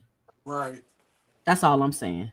Don't be like, as soon as the test done and you got an inside source, they contacting you and then you drop it and it come out that it's some blood pressure medicine that they've been taking. And then now you've already tarnished their whole reputation because you're not going to report until later. Like you ever heard somebody pop dirty and then later you found out it was because of this medication or asthma medicine or some shit like that? You'd be like, damn, I ain't even know that. Or it was because they took some diet stuff to gain weight. It wasn't steroids. You'd be like, damn, I ain't even know that. Like they need to wait before they come out with the information because the boxing fans are dumb. I mean, that's no shot at nobody. And you just say anything and everything get misconstrued. That's what Flyer. That's what I'm saying. That I don't think is fair because now Matias is gonna be known for being dirty when he wasn't even really dirty. So you think they should wait until they test the B sample, and then if the B sample come out clean, then just come out and say, yeah, his A sample tested dirty, but his B sample tested clean? Or you think they should just omit that information altogether? No, I'm saying they should wait until everything is finalized. When they come out, they should be like, his A sample tested this and this and that. We tested the B sample, it tested this and this and that. That's what I just said, Queen. So yeah, that's what I think. Yeah, and then after that, when the process done, then you should already have your judgment made. I think it's the same. I think it's all the same, and I think that's why the WBC made the decision that they made because of the fact. I'm gonna tell you why. Because the reason why I think they made the decision to with the zero tolerance thing is because a person. First of all, they say Osterine only got a real short shelf life, and in your system it comes out of your system real fast too. So that means that you can have it can be leaving your system. You know, it could be leaving your system, so it can test you this day, then test you the next day, and it could be a little bit in your system this day, and the next day it could be gone. Hold on, Flyer, because that has nothing to do with what I said. Right. Nothing to do with what I said, bro. Rick Tim, that got to do with what I said, though. Yeah, but we're not talking about what you said. We're talking about what I said. So that don't make no sense. No, we know you was going with that shit. I caught on to that shit too. We knew what you was doing, bro. I'm glad the WBC made the decision for zero tolerance because we got people like you, Paige. Do you think it matters? that don't understand?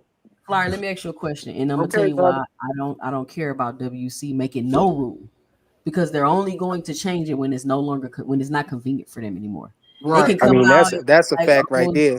It's like I don't care about them making, like I ain't even worried about that, because as soon as it's not convenient, they gonna change it. Because honestly, contamination is a real thing. No matter how you feel about it, it happens.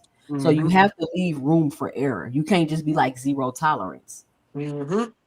No, they know I think they perfectly aware that contamination is a possibility, but that's the reason why you have to submit your supplements that you're taking, because when you submit your supplements, they test a lot, and then if you pop dirty or whatever, they can test the supplements and see if the supplements are tainted before you even have to turn it into them. That's that shit costs though, bro.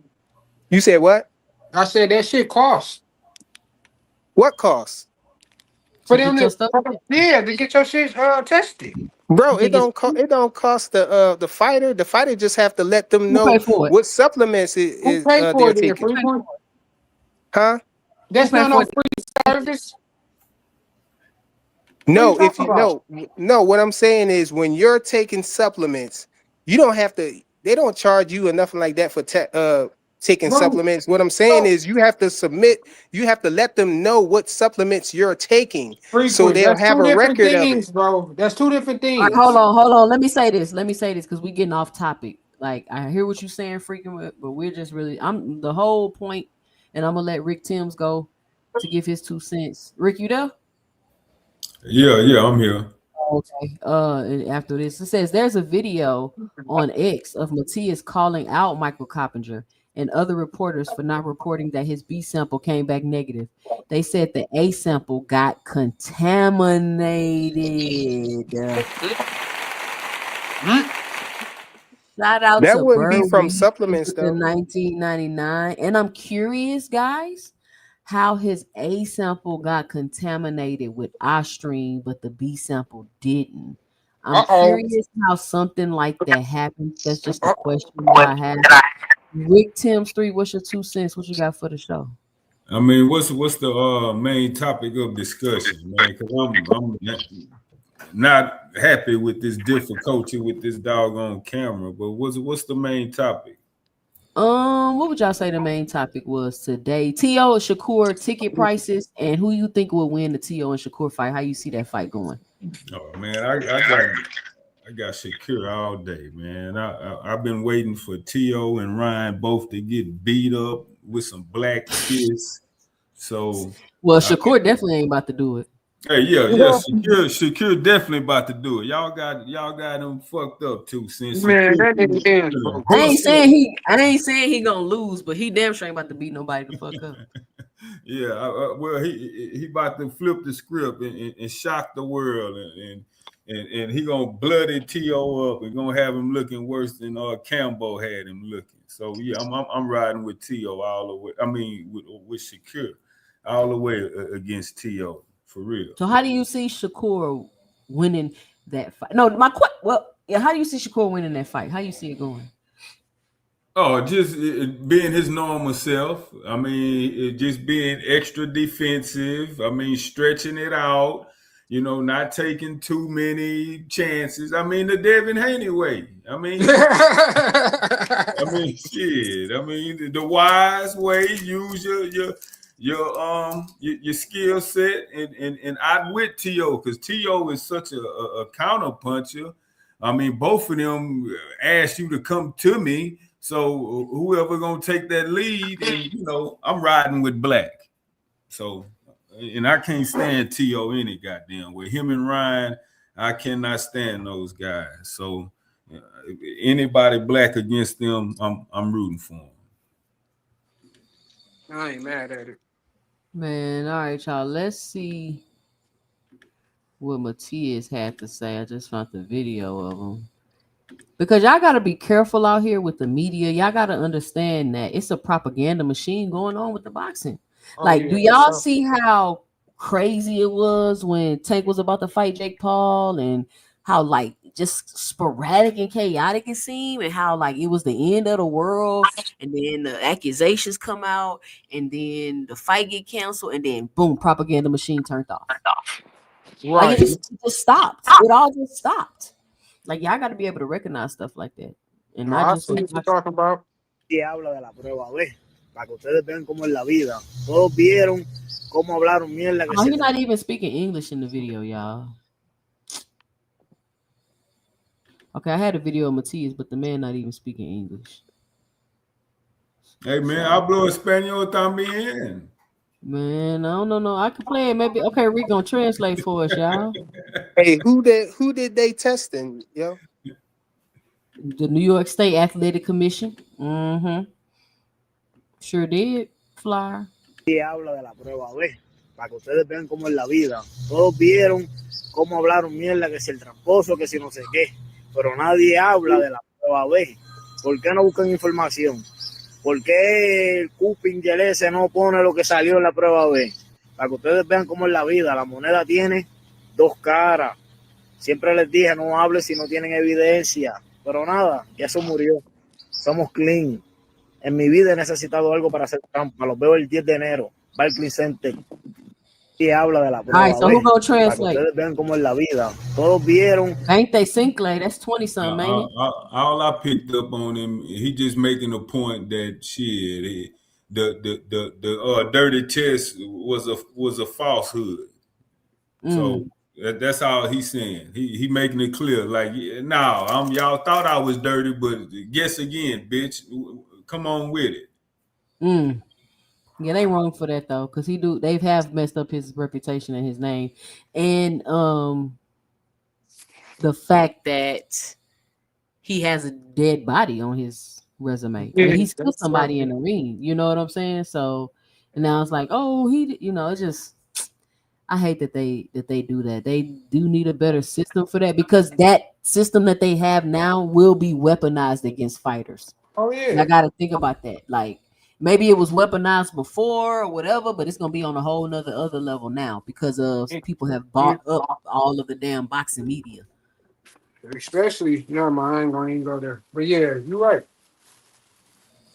You're absolutely right. I just think that's kind of bogus, bro. Especially like I said, I agree with you 1,000%. Especially when you said that you rather for them to get to the end before they just come out saying that shit to the public, because that shit can cause irreversible damage. Yeah, to your career. And then for what got, I know you said you probably ain't gonna, I ain't gonna even go there, but I was gonna say about somebody's A sample coming back and then it's contaminated. Like that's how is that even possible unless somebody actually physically put that shit there. Right. That's what I'm saying. How does it accidentally get contaminated with our shit? Exactly. I just think these dudes be cheating, man. They be microdosing and doing all types of crazy stuff. So Fly, that's his sample came back clean, bro. Why are you saying that? because it's Devin. That's what I'm saying. Because how is he Devin? He not Devin. Yeah, but all you think about is saying Devin, that bro. because of Devin, bro. No, You he's saying that because the New York Devin ain't never popped dirty. What you talking the about? New York State Athletic Commission is looking real questionable with this bullshit. That's the problem. How many more Austrian cases we gonna have to come up out of the New York State Athletic Commission? So now the person testing and catching people popping dirty is the crooked one. They didn't catch nobody popping dirty. It was a false. They said the A sample was dirty, but the B sample came clean, right? Man, this nigga gonna keep arguing though. How am I arguing? I'm just pointing out the blatant truth, and y'all acting weird about it. We're not gonna deflect. We're not gonna deflect and gaslight. We're not gonna do that, Fly. You're not gonna get away with that over here. Now it's gaslighting. I'm just saying what happened. You're not gonna get away with that over here. Let me see what else we got. So what else been going on today? I ain't been in these boxing streets. Can somebody tell me why Shakur Stevenson gloves look so big, or am I tripping? Hold on, I ain't even looking. Hold on. No, what about Clarissa and Franchon, February 22nd? Oh, we talked about that, and I was saying, like, I mean, who is Clarissa? Like, they're like, oh, it's trash. She already did this. I'm like, who is she supposed to fight, y'all? She got to stretch the fights out. She can rematch Franchon. She can go fight Shadays. Like, it's not a whole plethora of people there for her to fight, and she's already fucking beat them all. Like, what are we talking about? What y'all want her to do? Oh, they say she need to move down. We're not telling champions that they need to move down. If she want to move down, she can move down. But we're not gonna criticize her because she's not moving down. Yeah. Do y'all know how hard it is for women 30 and up to be losing weight and cut? That shit not easy, athlete or not. And y'all see her body. You can clearly tell she's turning into like her grown woman shaped body. Yeah, I don't see her getting lower than 160, 168 no more. Yeah, she shouldn't be trying to go to no 154 or do none of that and fight at a. Y'all only want to see great fighters fight at disadvantages. How come y'all ain't tell Tank to move down? Y'all told him to move up. I would tell. Only reason I would tell her to move down only just because of it on her willingness. Like, don't do it because somebody wants you to do that shit. You don't have Right. to do I thought Tank did it. move down before though, y'all. He did, What? but when people were saying he should, they were saying he should move up. Nobody was like, oh, he should move down. Right. Oh, you mean people asking them to do it? Yeah, the fans. Oh, they asking to Clarissa Shields to move down to fight Yeah, somebody? yeah. They want her to move down to like 54 and fight Baumgartner and all these people. Like, that's not even her weight class. It's neither one of them weight class. But It's not but to Baumgartner be weight class, and it's not Shields weight class. yeah, I was gonna say that to be fair, Baumgartner have to move up too, so they'll be meeting in the middle. Yeah, and she too small and Clarissa too big. It's gonna look like Chris Eubank versus Conor Ben. That shit was Yep, trash. nobody want to Wait, see that, right? wait. Yeah. And people swore that was the best fight. I'm like, how? So a good fights to y'all is two people fighting at a major disadvantage?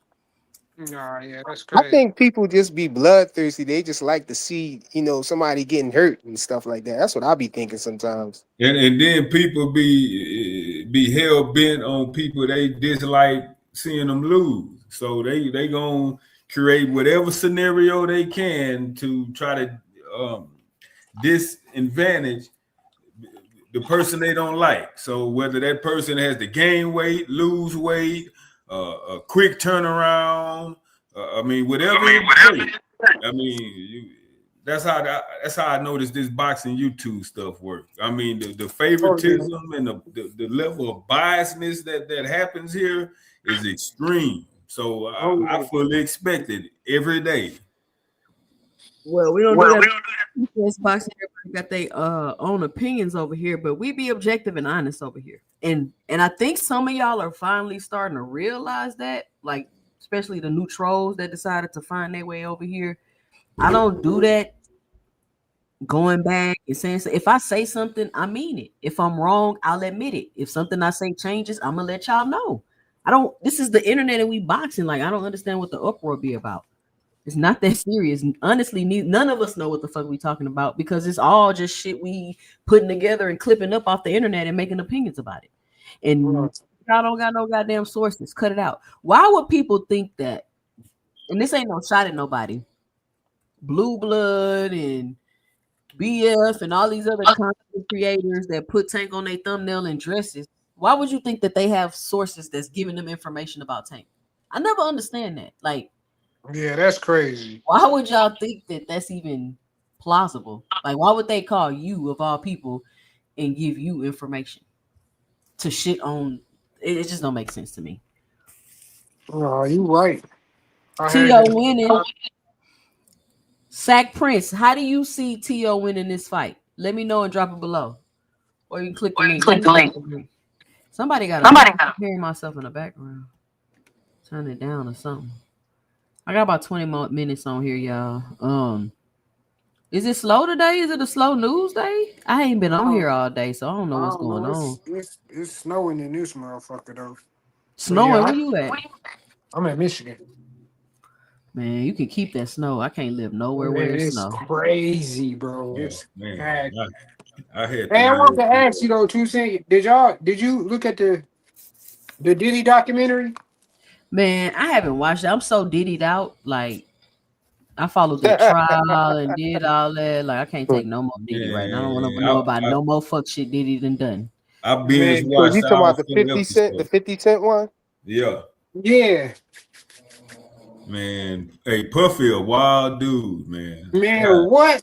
damn. Way like how you my bad, Two Cent. Can we talk about something different? I don't want to just change since after dark. It was 2 cents after Okay, dark. cool. So you said you watched it, Rick? Yeah. I binge watched all 4 episodes last Tuesday when it came out. I watched all of them, motherfuckers. Bro, what's so crazy is the fact that this nigga literally was at the doing some weird shit to so many different people, and it's just like, man, what the How the fuck did this nigga get away with so much shit? Because he in a small, because you in a small industry, you feel me, and you can't piss off the wrong person, right? Unless you're black, and that's what I'm starting to see. Because it's like, man, that nigga was tripping. he had too much power. Like that power, shit, that Puffy, money. yeah, Puffy learning the hard way, just like R. Kelly, Bill Cosby, and all the other well-off black men. Hey, man, you only can do what them white boys do only so far. They eventually gonna prove to you still not like us, nigga. And then he made, Billionaire or not. then to make Biggie pay for his own motherfucker, you made a dead motherfucker pay for his funeral. Hey, it's just business. The estate said that wasn't true. He said, who said that wasn't true? His estate, the people who runs Biggie's estate, said that wasn't true. I've heard it from Gene Deal as well. No, I was and Biggie Mama was saying how much of a dirtbag Diddy is. Diddy was. Well, yeah, he's that. That part is true, but they said they had examined each one of the estate statements up until she died, and nothing came up concerning money taken out of it for the funeral. But they've been doing this. They've been doing this kind of stuff that Diddy's been doing before all of us were born. And that's what I'm saying. And that's what I think. Like, and I know when people gonna say this, I'm trying to say, "Oh, you saying it's okay?" I'm not saying it's okay. What I'm saying is, it's this type of shit is so normal in that industry that the people that get into it and they don't make it or fuck them up, like the shit ruins their life. Some people benefit from it, and even if they benefit, it still ruins them as people a lot of times. But that's just how shit be going. And so when you're in a small industry and there's a lot of things going on that if you took regular people on the outside and they seen it, they not gonna understand.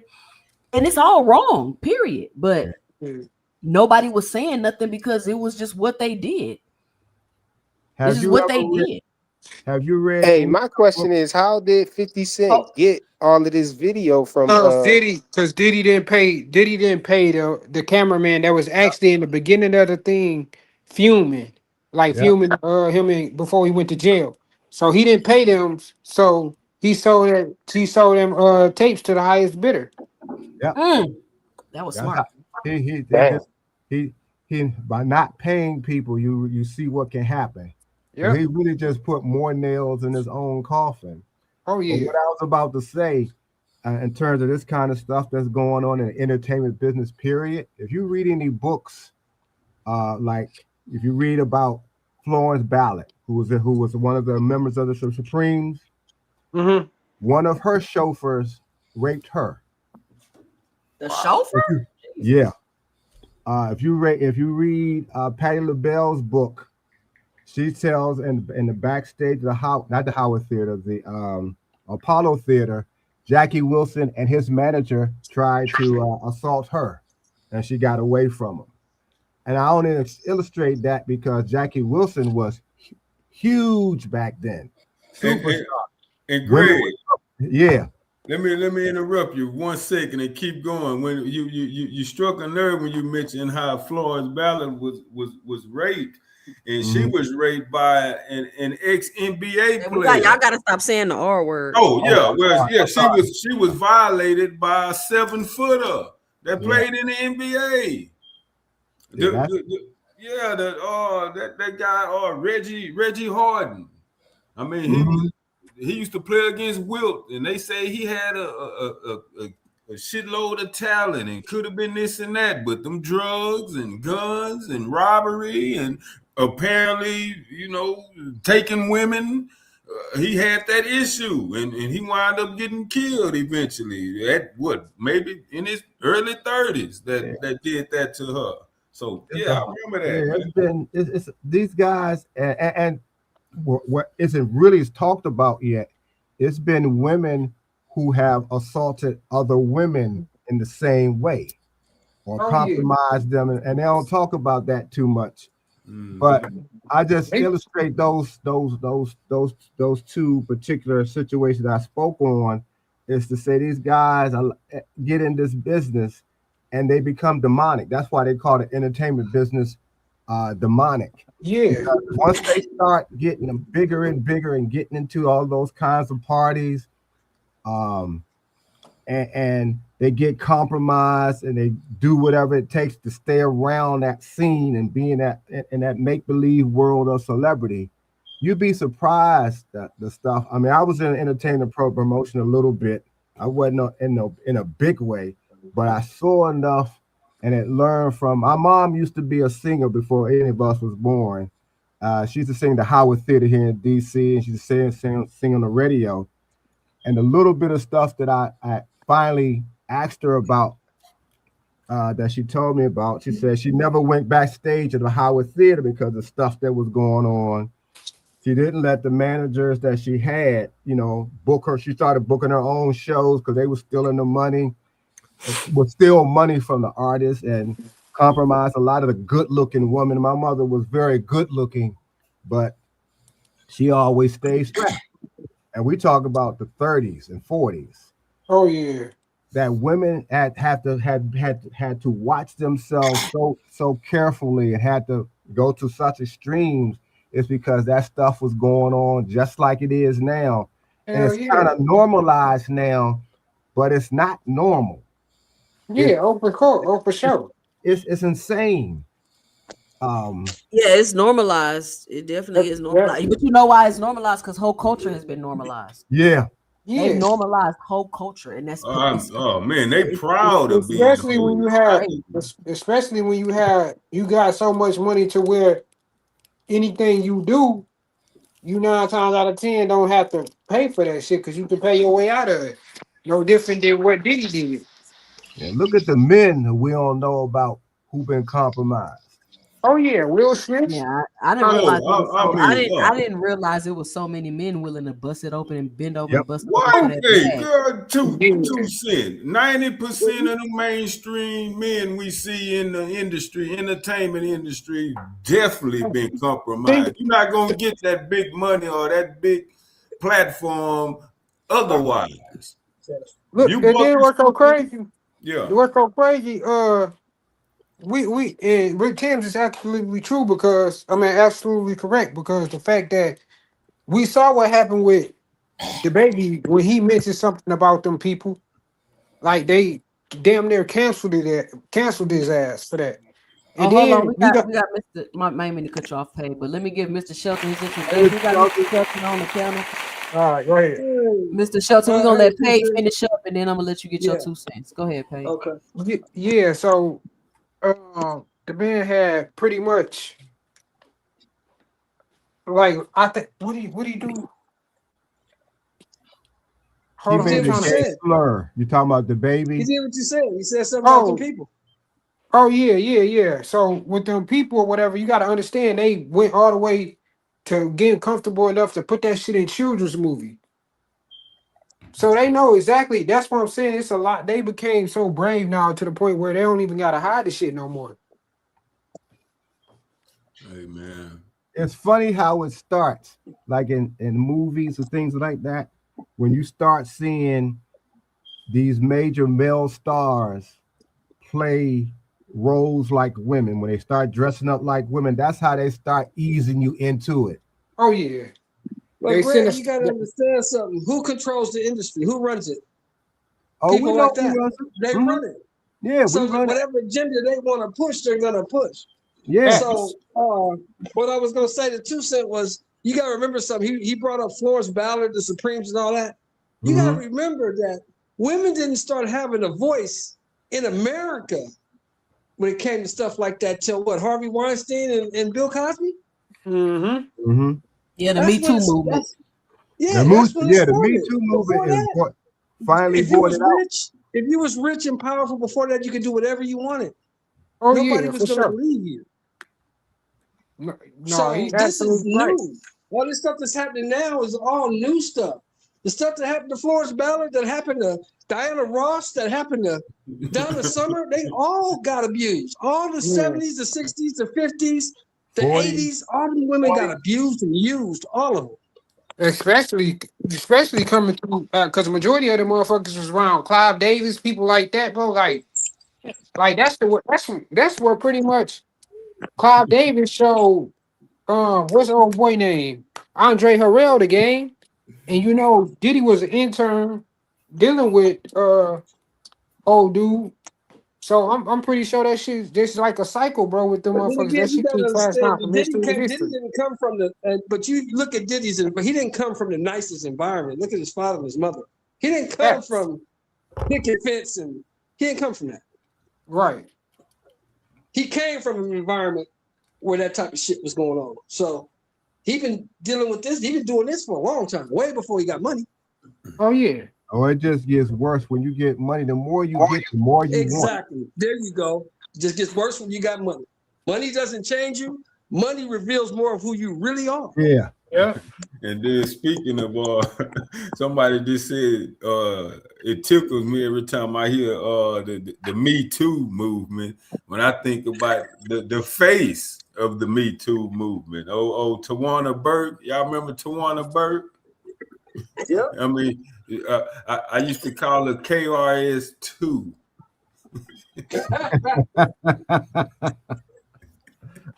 It's a sad thing that this kind It's of a stuff. cold game.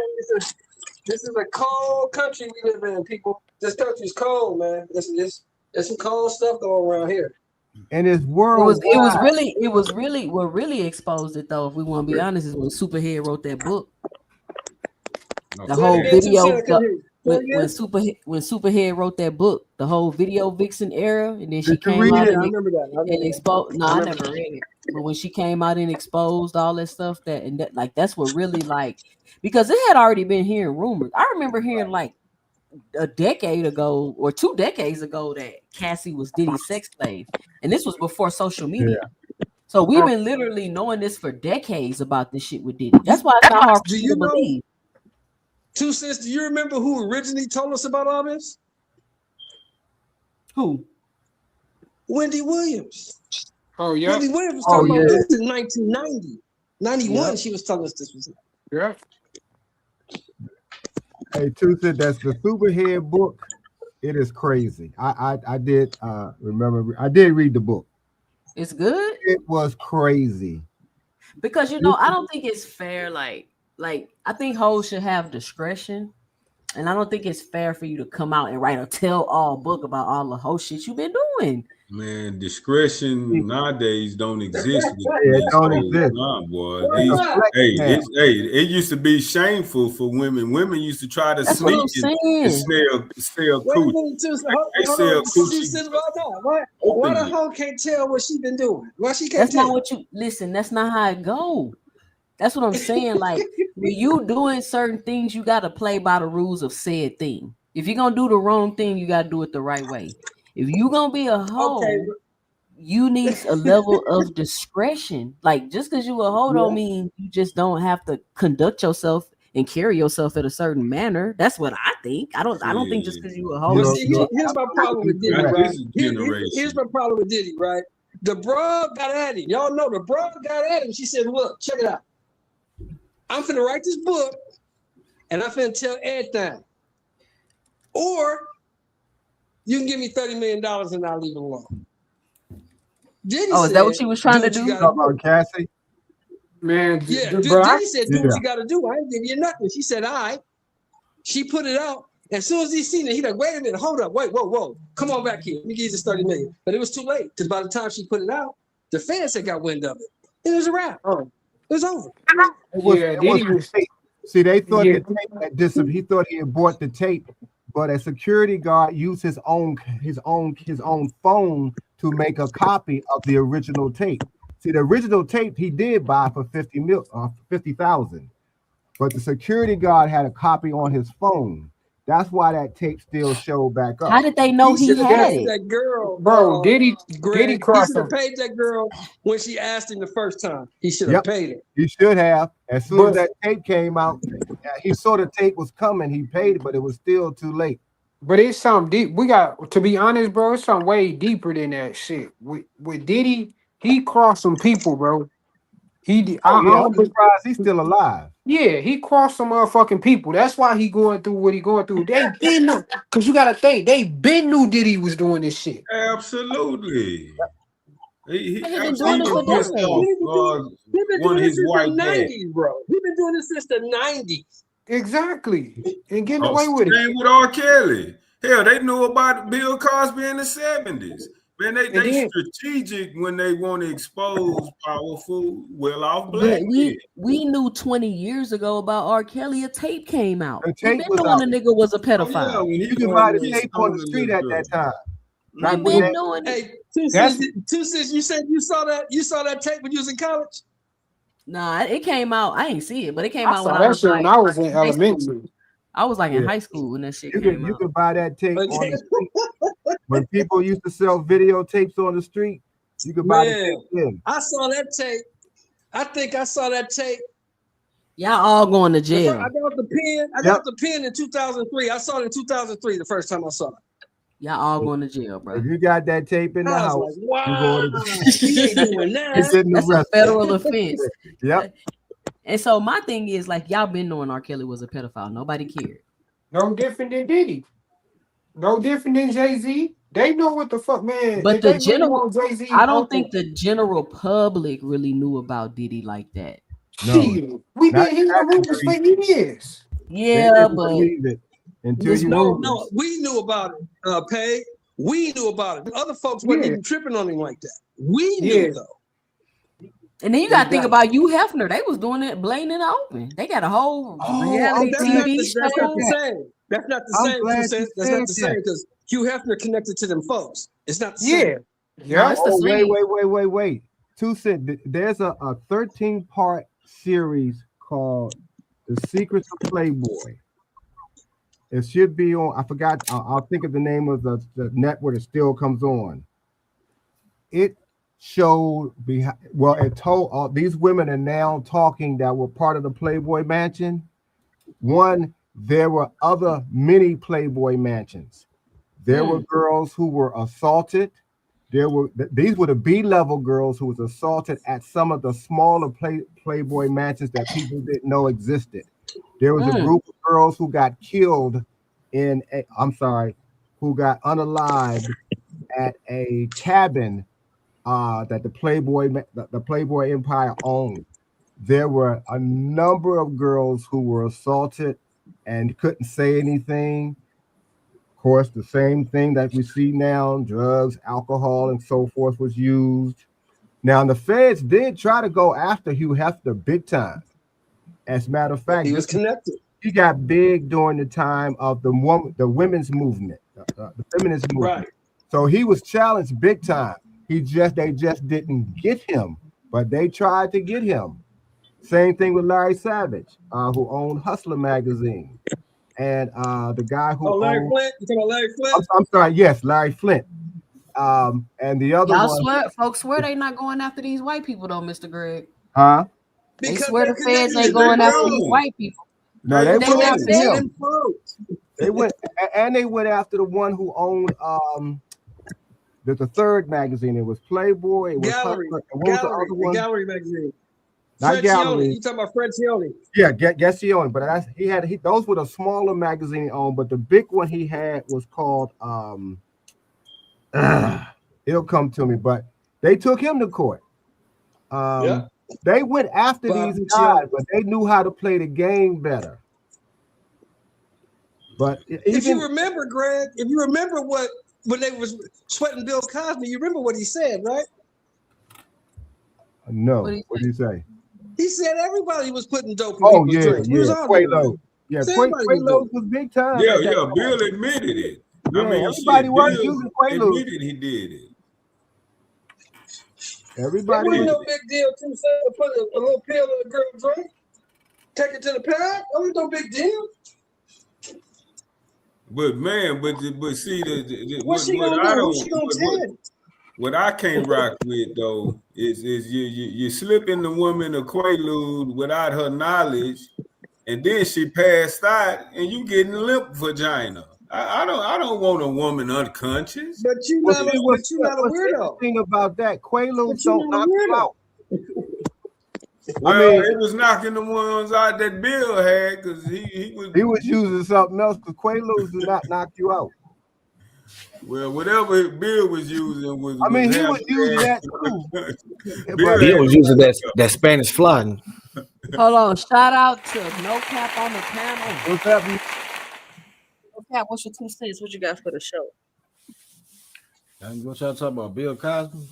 No, all of them. Hey, brought up. He ain't up here no more. Bill was innocent though. The Diddy documentary, and I hadn't seen it because I was telling him I'm Diddy'd out. I followed that whole case only for that man to not get convicted or nothing, and I just don't want to see. I don't want to hear about no more bullshit that Diddy doing. Like, I'm done. I'm trying to figure out what he do. That he got a new documentary on Netflix. You talking about what 50 Cent made? Yeah. And not all 50 Cent dirt coming out. Like 50 Cent, if your nose ain't clean, why is you doing all this? I'm say what dirt did I'm trying to say what did he do besides be gay? Everybody knew he was gay. More fuck Did shit. y'all ever see the one on Russell Simmons? Nah, I ain't watched none of that. Yeah, it's out there somewhere, but they kind of killed that one, and plus he ain't in the country like no more either. I heard that. I see they tried to make one about Chris Brown too, but it didn't go too well. Yeah, Russell was the only smart nigga. Russell got ghost. Russell said, "Man, I'm out of here. I'm going someplace with no extradition. I'm gone." Oprah started this bullshit with Michael Jackson. All these documentaries and all this stupid shit. Oprah and Gail with that bullshit. Oprah was recruiting for Weinstein. Man, them people dark and demonic, bro. They doing some shit that we couldn't even comprehend and wrap our heads around. Them people crazy. Super sick. And it's been out there for so long, and now that it's coming to light, everybody's alarmed about it. But it's been part of that entertainment world forever. And I've been knowing about this type of stuff for so long, Mr. Greg. But before it was like conspiracy theories and Illuminati. But then you hearing this stuff like in 4K, like it happens. It's been happening. None of that shit was fake. Like none of it. It may have been the information may have been not given to you just flat out or whatever. The names may be changed or whatever the case may be, but the concept of that stuff people be talking about, it was all true.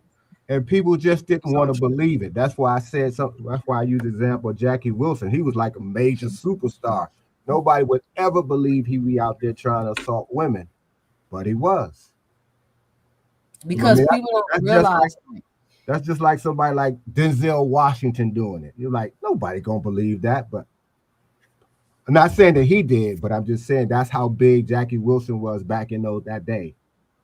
I just feel like, why do y'all celebrity? Why, because this person is a celebrity, you feel like they're not capable when the fact that they are, because it's the fact that they are a celebrity makes them even more capable. Like, I don't understand. They build this myth around celebrity. People always worship them. And nobody wants to believe they've done anything. They would do anything like that. You know, they build up these celebrities to be these major mythical, magical people, and don't think about the fact they just human people, that they just as flawed as everybody else. But that machine that builds these images, people buy into it. That's why people worship celebrities to this day. The world of celebrities, that's what makes it so demonic. Because you start worshiping human beings as opposed to something higher. And when you find out they got feet of clay, I mean, even if we look at political figures, to this day, there's people who actually get angry and want to fight you if you say anything about MLK. But the tapes prove it because he's been built up to be a messiah. And that's why the tapes have been locked away in FBI files all these years. What tapes? The tapes of him being in hotel rooms with women. Yeah. And if you go back before then, his right-hand man, Ralph Abernathy, wrote a book back then about when they used to be on the road, about all these women who would follow them around the country and the activities went on in the hotel rooms. Did y'all know Martin Luther King was 23 years old? Mm-hmm. You know, I didn't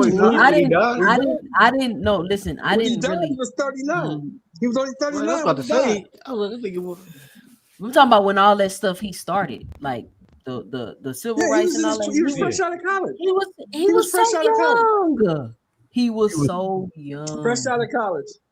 They pushed him to the front for. He was never ever meant to be the spokesperson for the Southern leadership, but they pushed him to the forefront because he was so charismatic, and there was and he's articulate, and they want to use him to push an agenda. Exactly. Agenda. So he was accessible to all these women, and don't think for a moment the feds didn't plant women to get in that hotel room with him, because how do those hotel rooms get bugged? Yep. Exactly. And that's what I be trying to. And Mr. Greg, I be trying to tell people the same stuff about these boxers. Like, y'all don't think that type of stuff happened to these boxers? It absolutely does. Do you remember? Does anybody on this panel? Do you remember Darren Sharper, Super Bowl champion? He raped that girl. Locked up. We got to use the grape word. Use the grape word. He got life. He got life behind them women. He got life in prison. He got 30 years in Louisiana, and he still got to. They still got to bring him out to LA to face the cases he got out here. After his 30 years? No, they're gonna bring him out. He gonna do that. He's gonna do all that concurrent. He's never getting out. He'll never get out of jail. But the thing is, Super Bowl champion, nice looking young dude, was on NFL Network, traveling, making money, and when he was off work, he was out here doing that to these women. At least 18, 19 counts of women. Damn. Wow. Now, you would never think a guy like that has to do that. I know it was that many. I thought it was one. No, it was like 20. Because it's not about a lot of people like he could get any woman he wants. It's a power thing. It's not about if I can get women or not. It's just like it's a power thing. It's like I'm taking it. You feel me? Like, bro, a rapist. That's all. Stop saying the R word. Okay, y'all gonna have to super chat because y'all about to get me. Y'all done got me demonetized. But go ahead. You can't say a word though. You can't. That's a banned word now. Yeah, you can't say grape. Yeah, you gotta change. You can't say grape and unalive and all that kind of stuff. For real. It's crazy how this kind of stuff. There was another fighter, I can't think of his name, who had already been in jail for assaulting for 15 years. He was just about to become a champion. He went to jail. Then when he came out, they let him fight again, and within about a year, he tried it again. But this time, the girl, I can't think of the name, but I'll look it up. The girl and her sister shot him. And that I can't think of his name because he was really on the cusp of being big when he went in the first time. But you just, like I said, when you start idolizing these guys or these women, and you just believe because that whole image has been weaved where they're just placed on a pedestal, and you never think about, you know what, he down here doing all this dirt, but he's risen so high in the eyes of the fans, and fans are, it's just short for fanatics. People don't realize they just as dirty as anybody else can be. You can do just as wrong, but when you create that machine, people, get fooled by it. And now that everything is out in the open these days, now nobody's not talking anymore. I mean, nobody's being quiet anymore. People talking about everything. I mean, you can't shut people up now. Well, I don't think people realizing like these women are hearing these things about these men, and they're putting themselves in a position. Now, don't get me wrong, it's not all of them, but some of them, they're putting themselves in a position to be violated. So it's not that what they're saying about you is not true, but it's that they knew what they were getting. I'm not saying, I don't want to say they deserved it, but they literally put themselves in a position so they can fry your ass. They got themselves in a relationship with you because they knew you was abusive. They irritated you, poked the bear, you put your hands on them. They got recordings, text messages saved, pictures. Like this was their plan when they got into this situation with you. Like this ain't back in the day no more. Like these women Yeah, is it's some like that. plotting It's and some women like planning that. You're right. and using your weaknesses against you to get money out of you, and y'all continue to let those things happen because you won't change. You cannot go around here hitting on these women and this and this and that and thinking that they not finna sue you, call the police on you, or none of that. Like, why? This is the Devin Haney era. They gonna sue your ass. You That's think the that, new hustle. you think that explains Mystical? Because he can't stay out of jail. Well, you think that Mystical explains Mystical? Because he can't stay out of jail. Think about throughout the years, Mystical has continuously got these charges. So I don't. Did he get locked up? I don't know if he came out and got locked up again. Got locked up again. He got 16 more. He did 9. He did 8 or 9. Got out, and now he got 16 more for the same thing. Yep. Same thing. He waiting to go to court. He don't go to no. He's in jail. He already been sentenced. He got 16 years. He got another trial date in 2026. Oh, he got another case. Oh, yeah, because he been held since what 2022, and he just been in the county. He not in prison. He still got to go to court. And then y'all got to think about it. Like even if she did set him up, he did it. Like that don't people want to be like, oh, you set him up. That don't matter if I set you up. You did it. Yeah. Because whether I was setting you up or not, you were still gonna do it. So it's not a matter. It's just me taking advantage of the shit I know you capable of. It don't matter why you did it. You did it. Yeah, right. You did it. The crazy thing is the other women who help these guys do this stuff to these women. That's what kills me. That you helping these men violate these women, and sometimes you joining in with it. They don't like women, Mr. Greg. I guess not. You're not gonna do a woman like that if you like women. Like you're just not gonna do that. Think about these men that Diddy gay. The men in the industry, they're gay. They don't like women. They only see women as sexual objects, and that is it. And that's why they can treat them and do them any kind of way to get whatever it is that they want out of them and have no regard. I'm glad you said that, because that's the same reason why the women who are doing stuff to other women don't get really publicized, because men see women as sexual objects. If you look at the movies, and they have these now, if you look at movies and television shows, it's always gay characters. The men at one point were just seen as fruity and, laughable. The women's scenes were done in a way that's supposed to turn men on. I gotta mute you, Mr. Greg. You got a lot of feedback. I mean, Mr. Shelton, you got a lot of feedback. Oh, okay. Yeah. So that because women are seen as sexual objects.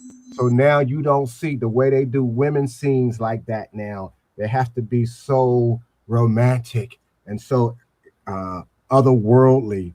Otherwise, it'll be seen as porn, because, like you just said, women are seen as sexual objects. Yep.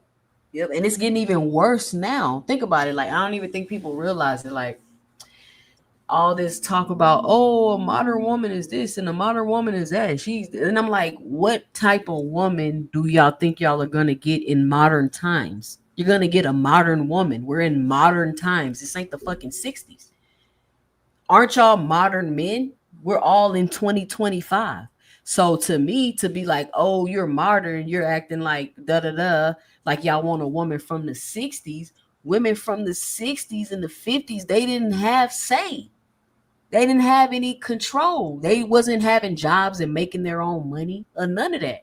And I don't think people realize, like, it's literally an attack on women right now. And people not realizing it, because men want to cry, bitch, and moan and complain because they themselves are allowing themselves to get played by women. I see it here on this internet right now. I talk to y'all every day, and I can see and understand how y'all are getting played by these women. And instead of taking accountability, like y'all tell women to do when they get played and cheated on and done bad by men, y'all want to blame the women.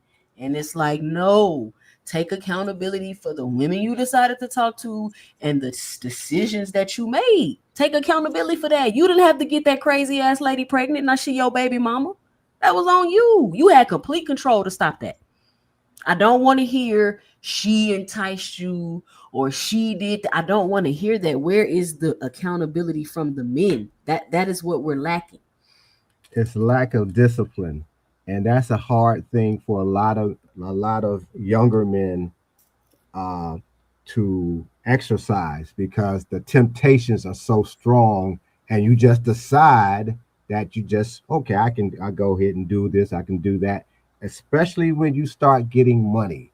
All of the things that you ever fantasized about, all the little magazines, the girls you see in the magazines, the things you want to buy, when you have the means to do it, but you don't have the maturity or I would say the discipline to watch what you're doing. You look at all of these guys who play sports, who get entertained, the young ones, all of them get in trouble for basically the same things: women and guns and drugs. But the guys who get famous, they want to still have the street image, even though they're not that. They want to have these kinds of women, knowing that they should not be doing what they do, but they think because they got it, they're going to do it. No discipline. And discipline is something that you have to learn early when you like young. And sometimes it starts from your household, like your father, and sometimes even your mother, who will really instill that in you. Or if you played some kind of sports and you was disciplined that way, and you carry that over into your young adulthood. But a lot of these guys have will exercise and no control over what they do. So you just have guys that get out here and wild out, and then we read about it. We wonder what is wrong with him with all that money he has. Blah blah blah blah blah. He doesn't have the maturity, the discipline of how to control himself. And there's Greg, people who exploit you. They'll take advantage of you, and sometimes you do it to yourself because you think you can get away with it. But see, they're not getting that discipline at home. Right. See, right. It's like hell. The mamas and daddies competing with the sons and daughters. I mean, mama's still in the mirror popping her ass and twerking and, and got her wig on and shit. She trying to compete with these young girls, and then the 22-year-old dude, he still see his 40-year-old daddy still sagging his pants up under his ass and trying to be a thug and flashing guns and money. So when they have no direction at home, shit, who gonna guide them? They gonna guide themselves, and them streets gonna guide them because they friends gonna be more influential, and this internet is too. This constant repetition of the twerk popping, the fast money, the no shame of selling coochie, the no shame of being scammed. I mean, all of it is so plentiful, and it's everybody doing it. So ain't nobody telling me no at home. I ain't learning shit at home. I can't cook, but I can do things in the bedroom like a professional. Hey man, we're in trouble, dog. Man, when I used to do entertainment promotion, and I was in the club business as well. And sometimes certain entertainers, or a lot of them that had a little shine or had some motion, as they say, you'd be surprised that some of the women who come to either the show or the club and want to get backstage, that is almost like it's a little group that goes from city to city to city. Some of these girls look, like they're of age, but a great deal of them are 14, 13, 16, and are extremely experienced. And you have to wonder who started them. Where their parents at that this 16-year-old girl or 14-year-old girl looking like she's 21 up in the spots, acting like she know what's up, talking like she know what's up, and she only 14 or 15. It probably was a family member. I wouldn't be surprised, 2 Cent.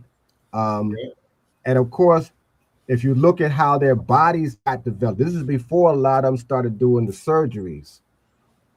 If you start, I can recall when they started putting a lot of adjectives and chemicals in food to preserve it.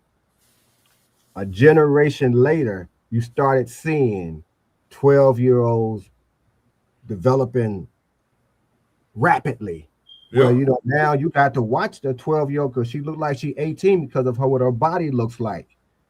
And of course, men seeing her, saying some slick stuff to her, after a while, they learn how to respond to it, even though they still don't know what they're doing. But because it's repetition, somebody saying something slick to her, and they realize, I got this body that's attracting these older men. So the little boys in her age group can't get to her. The 18, 19, 21-year-old guys who got a car, got a little, got a couple of dollars, can take her a few places that she's never been. So you can get one of these little 15-year-olds who got this body, and you show her something basic, but it's brand new. It's out of this world to her because of her age. They learning this stuff because of how they look, how they developed, from guys who should know better, who, they just seeing his body. And she's 15, so you can mold and shape her. So when I started, manipulate. yeah, and my mother used to tell me when I was, she was always ask me stuff because she knew this world. And I had never talked to her about when she was in the entertainment business for the period of time. And then when she found that's what I was doing, that's when she started talking to me. So I started looking at things from her point of view, because I wasn't looking at it really at that time. I was just looking at what we was doing at the time to make the money. And it was to me, for me at least, it was eye-opening. It was depressing. I used to get angry at some of the guys that I knew because I realized, why is this 14-year-old, 15-year-old in your car? Mm-hmm. And they used to get mad at me. But I like, get this little girl. If you don't get this little girl out this club, and that you have to do that. And you got to say that you be thinking, listen, man, we could all go to jail for this little girl being in this club. Mm-hmm. But a lot of guys don't think about that. They only think about the lust, because you're not disciplining yourself. You're not controlling yourself. You're giving in to your urges. And now we in this day and age now where it seems like anything goes. When I was in school, when I was in high school, when I was in junior high school, when I came out of school, what was really interesting is that those guys who were gay and they went to college and they didn't stop coming out until they was in their late 20s, and they were still keeping it low key. Today, they coming out in junior high school. Mm-hmm. That's just crazy to me. But that's what it is still. And so we allow so much, huh?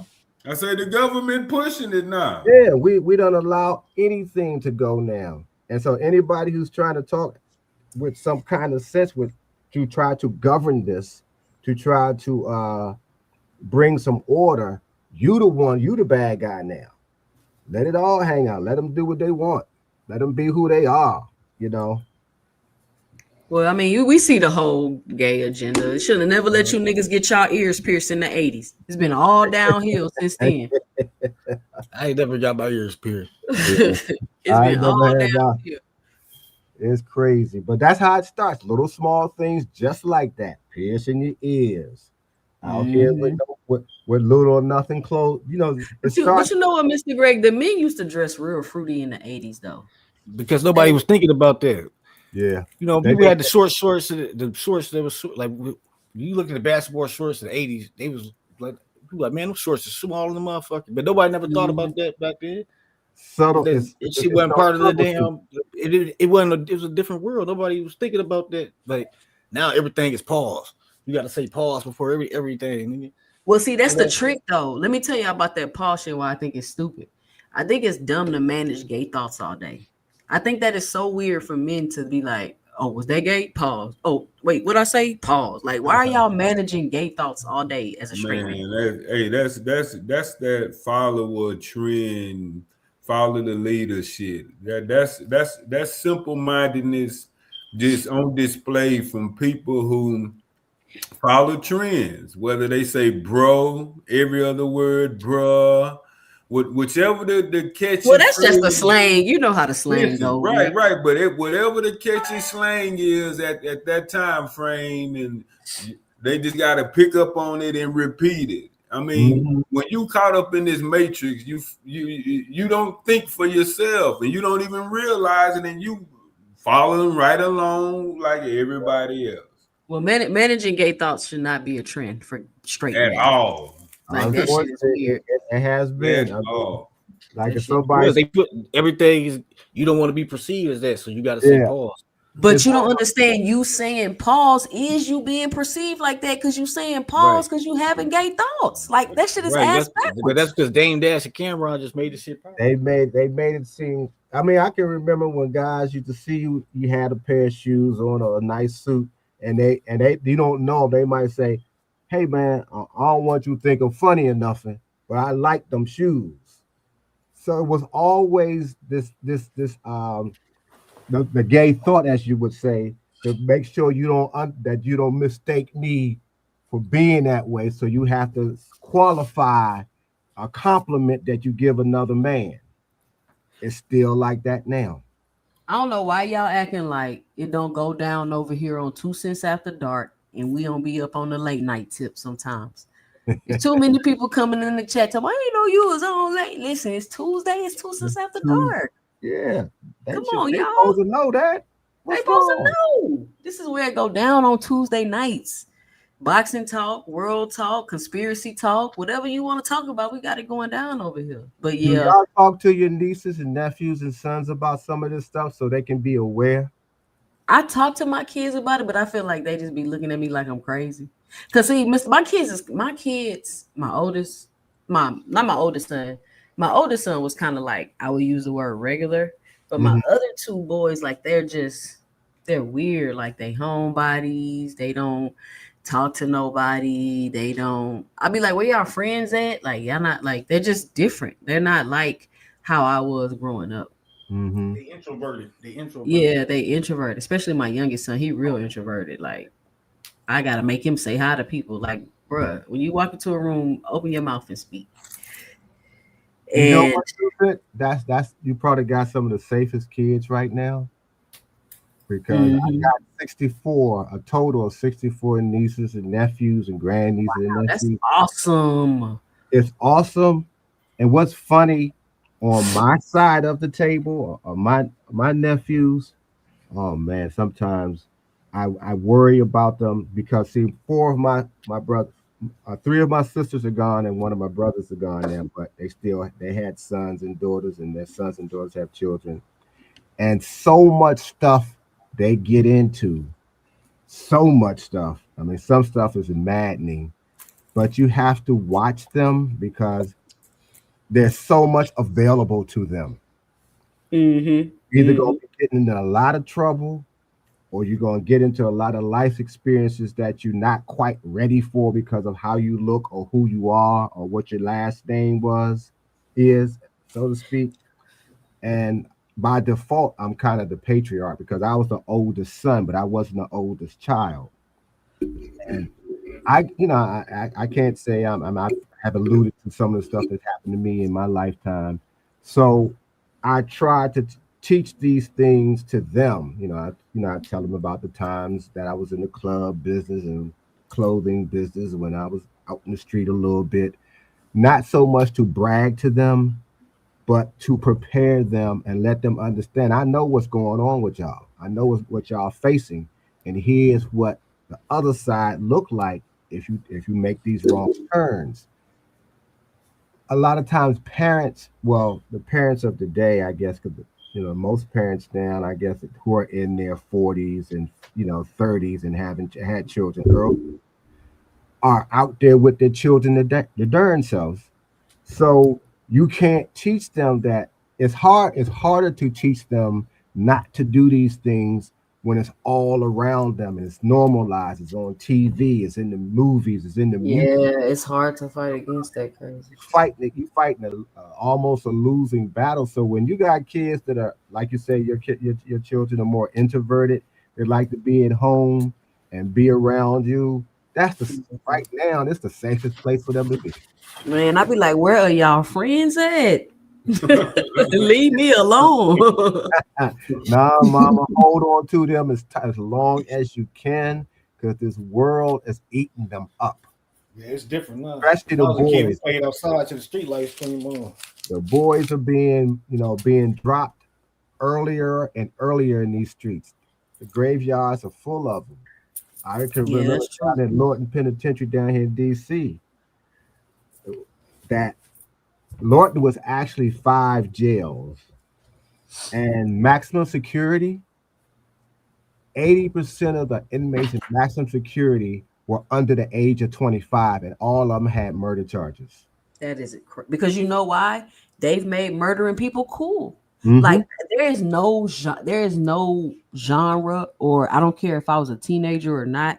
At any point in my life, could anything influence me to not have no regard for life? Like that's very scary. That the first thing you do when somebody piss you off is you want to kill them. Yep. Like that's the first thing you don't want to slap them. You don't want to cuss them out. Like you go straight to wanting to kill them. Generational. I mean, they be breeding them. They train them to be killers. They be trained. It's like they had that. They not even killers for real though, no cap. They kill somebody and then they crying and snotting and sniffing and passing out in the courtroom. You niggas ain't no killers, right, man. The first time they do it, it's not for everybody. Yeah, I mean, the music does it too. Like the music and the media is what really shapes. It shaped them, but technology and drugs helped. See, I came up during the era of heroin, and of course, later on down the road, the crack era. The crack era was much worse. Because technology was also a part of it. At one point, like when I was, 12, 13, and trying to be somewhere with the older dudes doing dirt, they ran you away from that. Get your behind in school or something like that. Years later, 12-year-old, he on the block with them. Okay, go ahead, you run that over here. You hold this for me. Yeah. And then when because they get caught with it, they gonna get like a first exactly. They gonna get treated like a juvenile. They be using them as toy soldiers, like they put the battery. That's exactly what they did to somebody get caught with the gun. That's why they start doing these young dudes like that. That's why they start giving them more time and stuff too. Yeah. Yeah, I mean, it was it was seldom that a minor got charged as an adult. I think the biggest name that happened during my time, I think y'all might have heard of the guy named Terrence Johnson. He was 14 and he dropped 2 cops in Prince George's County. He got tried as an adult and they gave him 25 years. And and they said they gonna say that's racist, Mr. Greg. Well, it was racist a little bit. Racist. Why was he trying to? They paraded him on national TV during that trial. The entire he shot 2 cops. Yep. Yeah, but you can't be tried as an adult, right? In Prince George's County was just like the cops in Los Angeles who beat Rodney King. You avoided them like the plague. They stopped him and his brother, and they used to do something called slow talking when the police was talking to you. Would make the police mad. So they took him down to the station down in Palmer Park, right where Ray Leonard boxing gym, yeah. And they used to handcuff you to the rails and use those books to slap you around. To see those books don't leave any marks on you, but they hurt. And one of the cops who was slapping him around was doing it to him, and he got a hold of the cop's gun and he shot him and another cop. It was 47 shots that got fired into that room. Fortunately, he didn't get killed, but he did get tried as an adult. And the same Kenneth Mundy, the same lawyer who was the lawyer for Marion Barry years later when he got in trouble as the mayor, was the same guy who defended Terrence Johnson. And they were going to try to give him the death penalty, but instead he got the 25 years. Now, my mother-in-law was on the board of directors of Patuxent, because we basically grew up in jail, and there was always efforts to get him out because he was 14, et cetera, et cetera. But he spent all those years in jail. But you become institutionalized. When they finally got him out, he could talk and articulate very well, spoke very well, but he had that jailhouse mentality still. But under what pretense were they able to charge him as an adult though? Like how do that all the time to black kids? Because it's basically that he killed 2 white cops. That's all it really was. And they charged him as an adult and got away with it. And they have to have had something in the law to be able to. There has to be a loophole. Now I can't. I don't know what the loophole was because he was much younger than me. I'd already moved. I was living in California. You had to look it up, Boxing Hacker. I don't know what. I was living in Los Angeles at the time. That we're looking to be alive though. But yeah, Tupac beat that case when he shot them cops. He's gone now. He when he got out, there was they was writing a book about him. They was going to make a movie about him. They got him a job, et cetera, et cetera. But all that stuff dried up. And he did the whole 25. Just about. And what happened is when those things that happened to him, this a little celebrity status started fading away. He got into a little argument with his girlfriend. Little signs were there that he wasn't right in his head. So instead of you're arguing with your girlfriend, y'all argue. His response was to hog-tie her and put her under the steps because that's what you do in jail. When the little bit of money that dried up, when that money dried up, his brother convinced him to go to rob a bank, and they parked the car. They parked the car in a cul-de-sac, and when they ran back to the car, there was only one way out.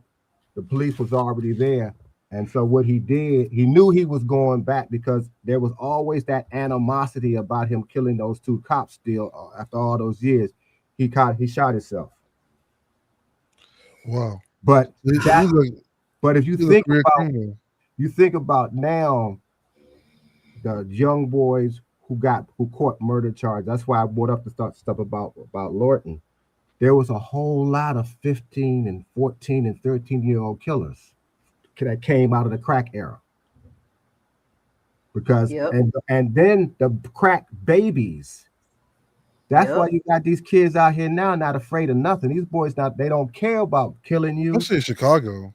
Yeah, Chicago, Washington, D.C. It's been like that in the ghetto. I don't think D.C. touches Chicago. Chicago's a little bit different. Those kids in Chicago are sociopaths, bro. Some of them are low-key serial killers in that place. Because they're not dumb. I thought they was like ignorant, but I've met people from Chicago. I met they Satanists. They're not dumb at all. Shit, that's some Satanism shit. You said Satan? I don't know. They be having a Chicago has like over 40 gangs. Star and all that shit. Yeah, they got a lot of gangs in Chicago, man. This shit is very demonic. That gang shit is. That's why they use the satanic symbols in their gang symbols. That gang culture goes all the way back. Your great grandfather was in the gang. His father, his son. So, it was different though back in the day. Though the gang culture now, it's no real gang culture. It's no real gang culture now. I don't know. Yeah, because now the discipline that used to be in the gang culture is gone. The OGs ain't being listened to. It's like no appeal. Like back in the day, it used to be an appeal to be part of a gang. Like they was organized, they was a group, they was making money. I mean, good or bad. I'm not trying to glorify it. I'm just saying what it is. Right. Yeah, it was a. What it is. Present day, the hierarchy is not respected anymore. Right. That's what I'm saying. The OGs ain't listened to no anymore. Yeah, the hierarchy. These young cats out here, they cut throat. They don't listen to nobody. So, and I don't have a problem with the young kids not listening to nobody. I have an issue with the lack of leadership and the lack of organization, because we do need a generation of kids that's quote unquote not gonna listen. Right? Those are supposed to be the ones that lead the revolution, but there's no order. there's no organization, there's no leader. And as soon as the moment you get somebody that's gonna galvanize people like in a manner of that way, they're just gonna kill them. Like simply like because you gotta have it. It's gotta be it can't be a person. It gotta be a monster. It's something it's like that It has to be a Hamas. monster. Hamas niggas, but they be like they can't kill Hamas because Hamas don't exist. It's an idea. It's ideology. So they Yeah. never gonna get rid but of you couldn't Hamas. even you can't spread an ideology that's going to be beneficial and against whatever agenda that they're trying to push, or they're going to kill you or assassinate your character or You gotta lock be you smart. up. You can't be. You gotta move different. You gotta move. You know what I'm saying? Like an Al Heyman type nigga that don't say nothing, don't be in the spotlight, but But he be moving. But It's I like you gotta can't the young boys I can't up there galvanize are people something not different being though. in the spotlight though, because you people only can, but respect through the celebrity. culture you can. It's like you can program if they wage this psychological warfare, you got to do the same thing. And then you got to think No Fred cap. Hammond. He was like 20. Fred Hammond was like 20 years old when he was doing the Black Panthers and shit. You know But what you I'm guys saying? have to understand that So he the didn't. That's generation how is they was different a able to little get him bit. because he didn't understand I how get he what could you're be taken saying out. and what you're But wait, saying. let me say this. But this is what y'all gotta understand, right? Yeah. Think about our scholars and the people, the people that come out and explaining things and seeing things from different point of view and or holding you accountable. Y'all crucify those type of people. Yep. Yep. Y'all crucify. And glorify people that That's go to why jail, you know? that's It's why because people think we'll they never used to people have scamming. a real movement. We'll never have a real movement in the Black community, because as soon as you get a leader that's willing to rise and tell the truth and be honest and hold Black people accountable and don't run in the victim Olympics 24/7, they are not going to accept that person. They're not going to Because accept they that used to so person. many scammers like Dr. Umar. He got all them donations. People He But is you a believe knew that. that nigga. he's a You knew damn Dr. scammer, bro. Listen, after That- But that's years, what they after believe. a They believe in a decade, scammer. They don't know who Dr. Ben is. but no cap. Why they keep putting Umar on fucking Breakfast Club? I Exactly. don't know. He's so why is he talking about Breakfast interracial Club is paid dating? for by the people, by the enemy. That That's guy who that runs guy's it. a wild guy, man. Hey And man, That you I know, guy saw is a wild those shows are a source of income for people now. So it's a game even with that. Nobody going along with what Tucson is saying. Those who really want to emerge into the roles of leadership almost always are going to fail because the masses have been conditioned to reject you, to resent you, particularly if you're holding those same people accountable for what they do and how they move in. Yeah. Yep. And Just and like, for example, Candace Owens. Yes. Can y'all tell me if Candace Owens was wrong about BLM? nope, she She's wasn't just a wrong. troll. Yeah, I thought She's she just was a wrong. professional troll. Like you can't take I Was think she anything she's she right says. wrong? about No, Israel. no. Nope. Was I think she she's right wrong about about? Israel. But I Was think she's she wrong about wrong about BLM. BLM? Yeah. Yes I and think she's no. wrong. I'm No, saying Because she wasn't. She was because not Yeah. wrong about BLM, BLM. the BLM started out as a phrase. The guy in Ferguson that got burned in the car when Mike Brown got killed. He Here's the created Black problem. Lives Matter, but he was killed by the police. They just found his body like in a burnt up car. But I'm they Here's the talking took about that the problem. Black Lives Matter organization. and it was like a gay George Soros. It was like a gay LGBT some shit. They took the Black Lives Matter and started using Yeah, that shit to scam money with donations off of what he built. exactly. And mhm. that's all she was Yeah. trying to tell Black But here's the people, problem what and she's they saying though. crucified her. Here's the problem with Because what they didn't Candace understand. They just Owens thought saying though. they thought she was saying Black Lives. They thinking the words Black Lives Matter. She's Well, attacking, Black not a people don't corporation. realize But it's they for didn't you to realize that BLM was a Yeah. listen. corporation. These people Black made up Yeah, but Lives scammers. here's the Matter. problem. It's a dumbass slogan. For you to say Black Lives Matter would imply that they don't. So y'all No, saying Black Lives Matter are the ones that saying that they don't. no, You but don't have to say Black Lives Matter. here's the problem with that though, right? So here's the problem with what Candace Owens is saying. So the ideology of Black Lives Matter is not the problem, right? You can say people are corrupt, right? It's like Christianity, right? Maybe the religion The behind ideology religion. of Black Lives Matters was corrupt because they was No, trying to not get rid of really, the not really, nuclear because family. They're it's trying to get rid of the nuclear family. What are you talking about, no, Boston Hacker? it's not It about that. says So it on their website. How is it not about that? That's what it said here on their here's website. so the reason why the slogan Black Lives Matter happens because when you see murders that happen, especially like let's say a black cop kills, a Boston cop Hacker. kills a Let black me. child. I Wait, get it. I one get second, it. one No, second. hold on. Let me What's up? tell you this before you go through all that. You're Yeah, about to tell me what you think it means. no, I'm that's what it telling means. you what it meant when they put up their website Yeah. And you go to the BLM website and they explain exactly what it is. They're not saying what you're saying.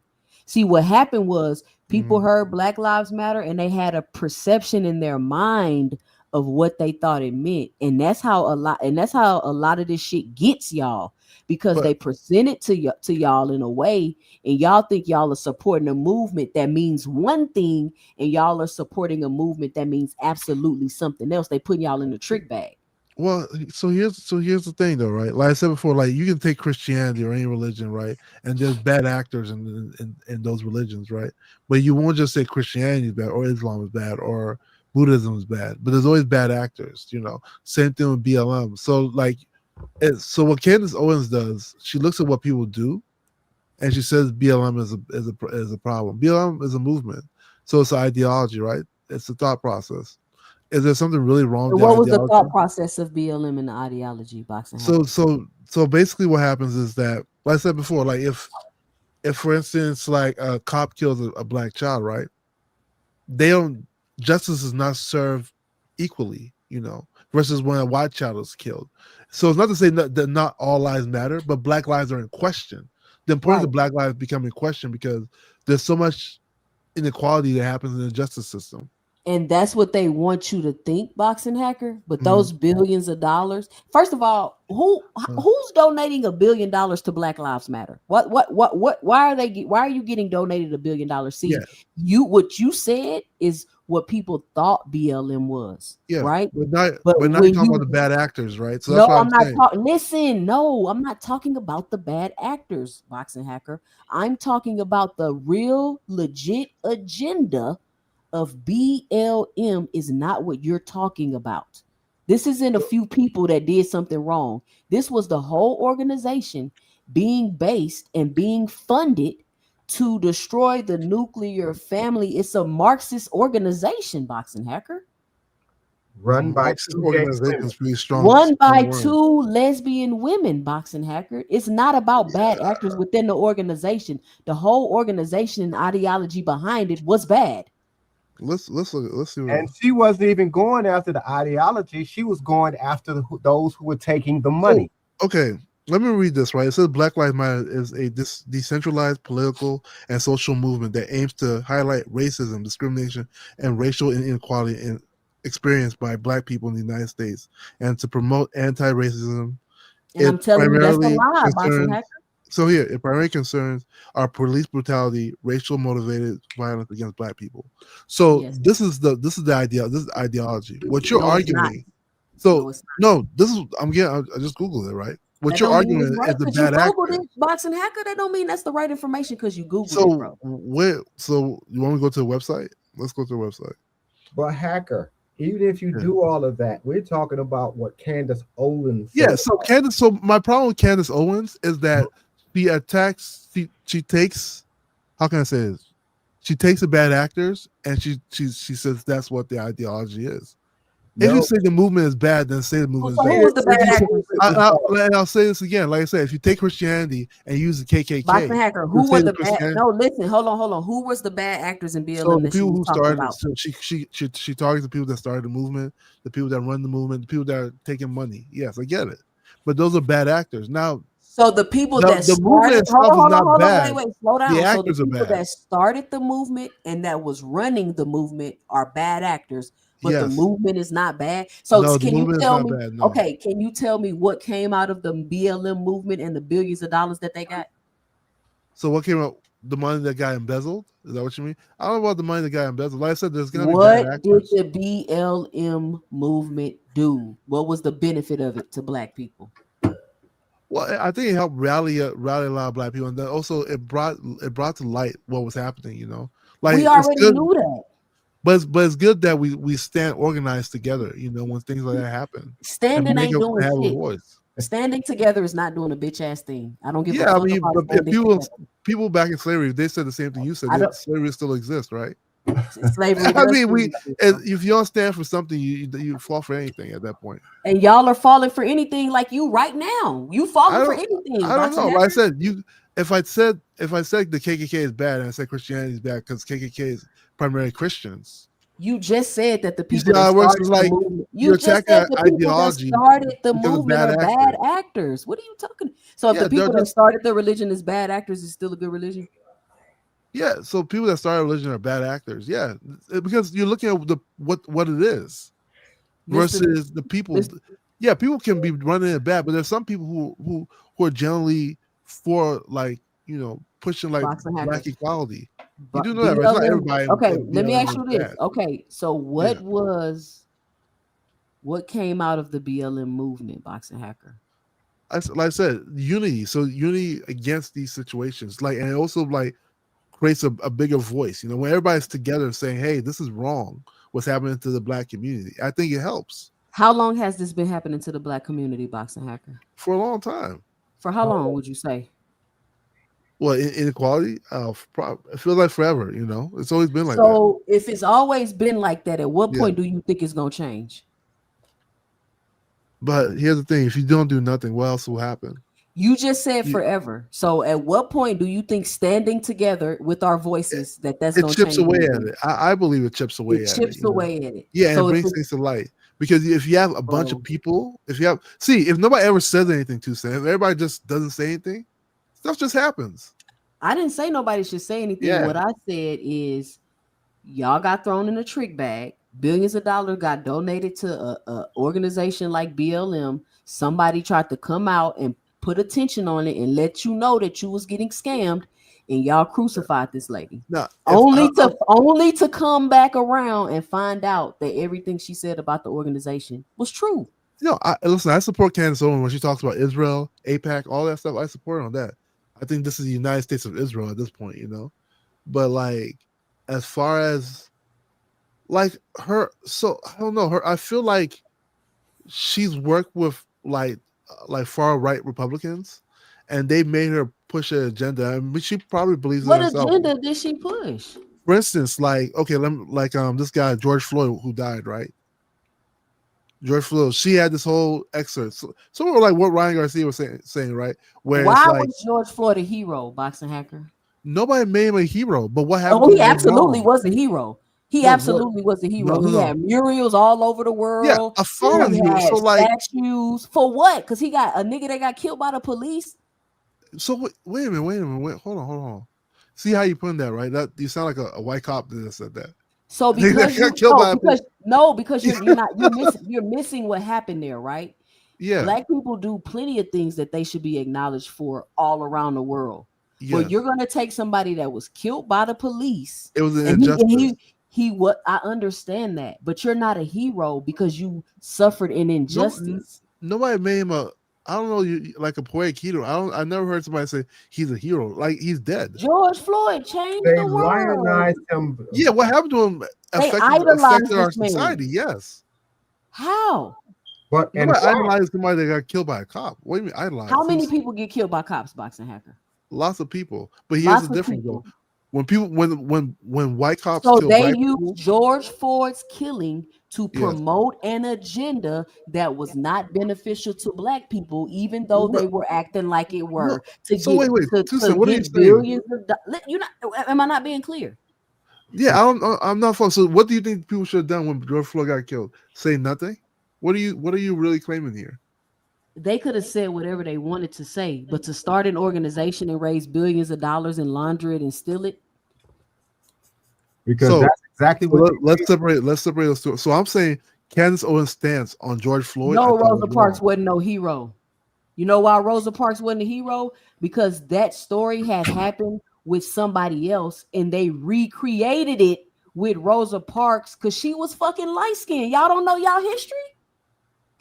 Tell them again, Tucson. Y'all don't know y'all history, bro. I know that part, but and Colette Colvin, who did it first, was younger and she was pregnant. So the civil rights movement, like, we can't put her. Rosa Parks never sat. So Rosa Parks Boxing Hacker. Rosa Parks is you getting thrown in another trick bag, bro. So she didn't exist. What's your claim for her? Yes, it was Rosa fake. Parks exists, Boxing Hacker.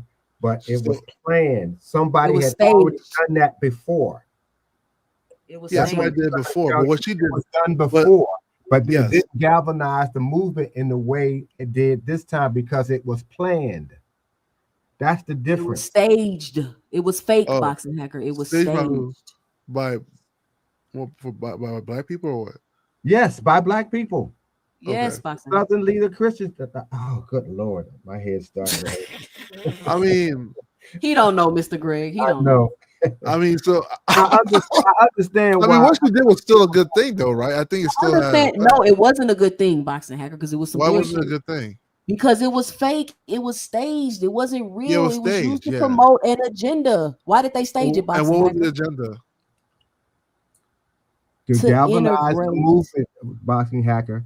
Even Dr. King took over the same church that the pastor before him was doing the exact same thing that Dr. King was doing before he got there. Okay.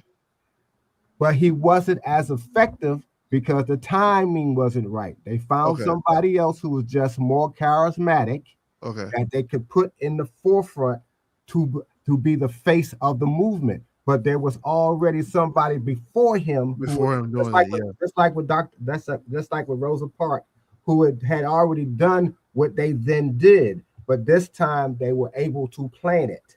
So, but you Let me say this. Hold on. Let me say this too, Mr. original. Greg. Let me say this too, Mr. Greg, real quick. Let me run this down to y'all because aircraft carrier talking about y'all sound ridiculous.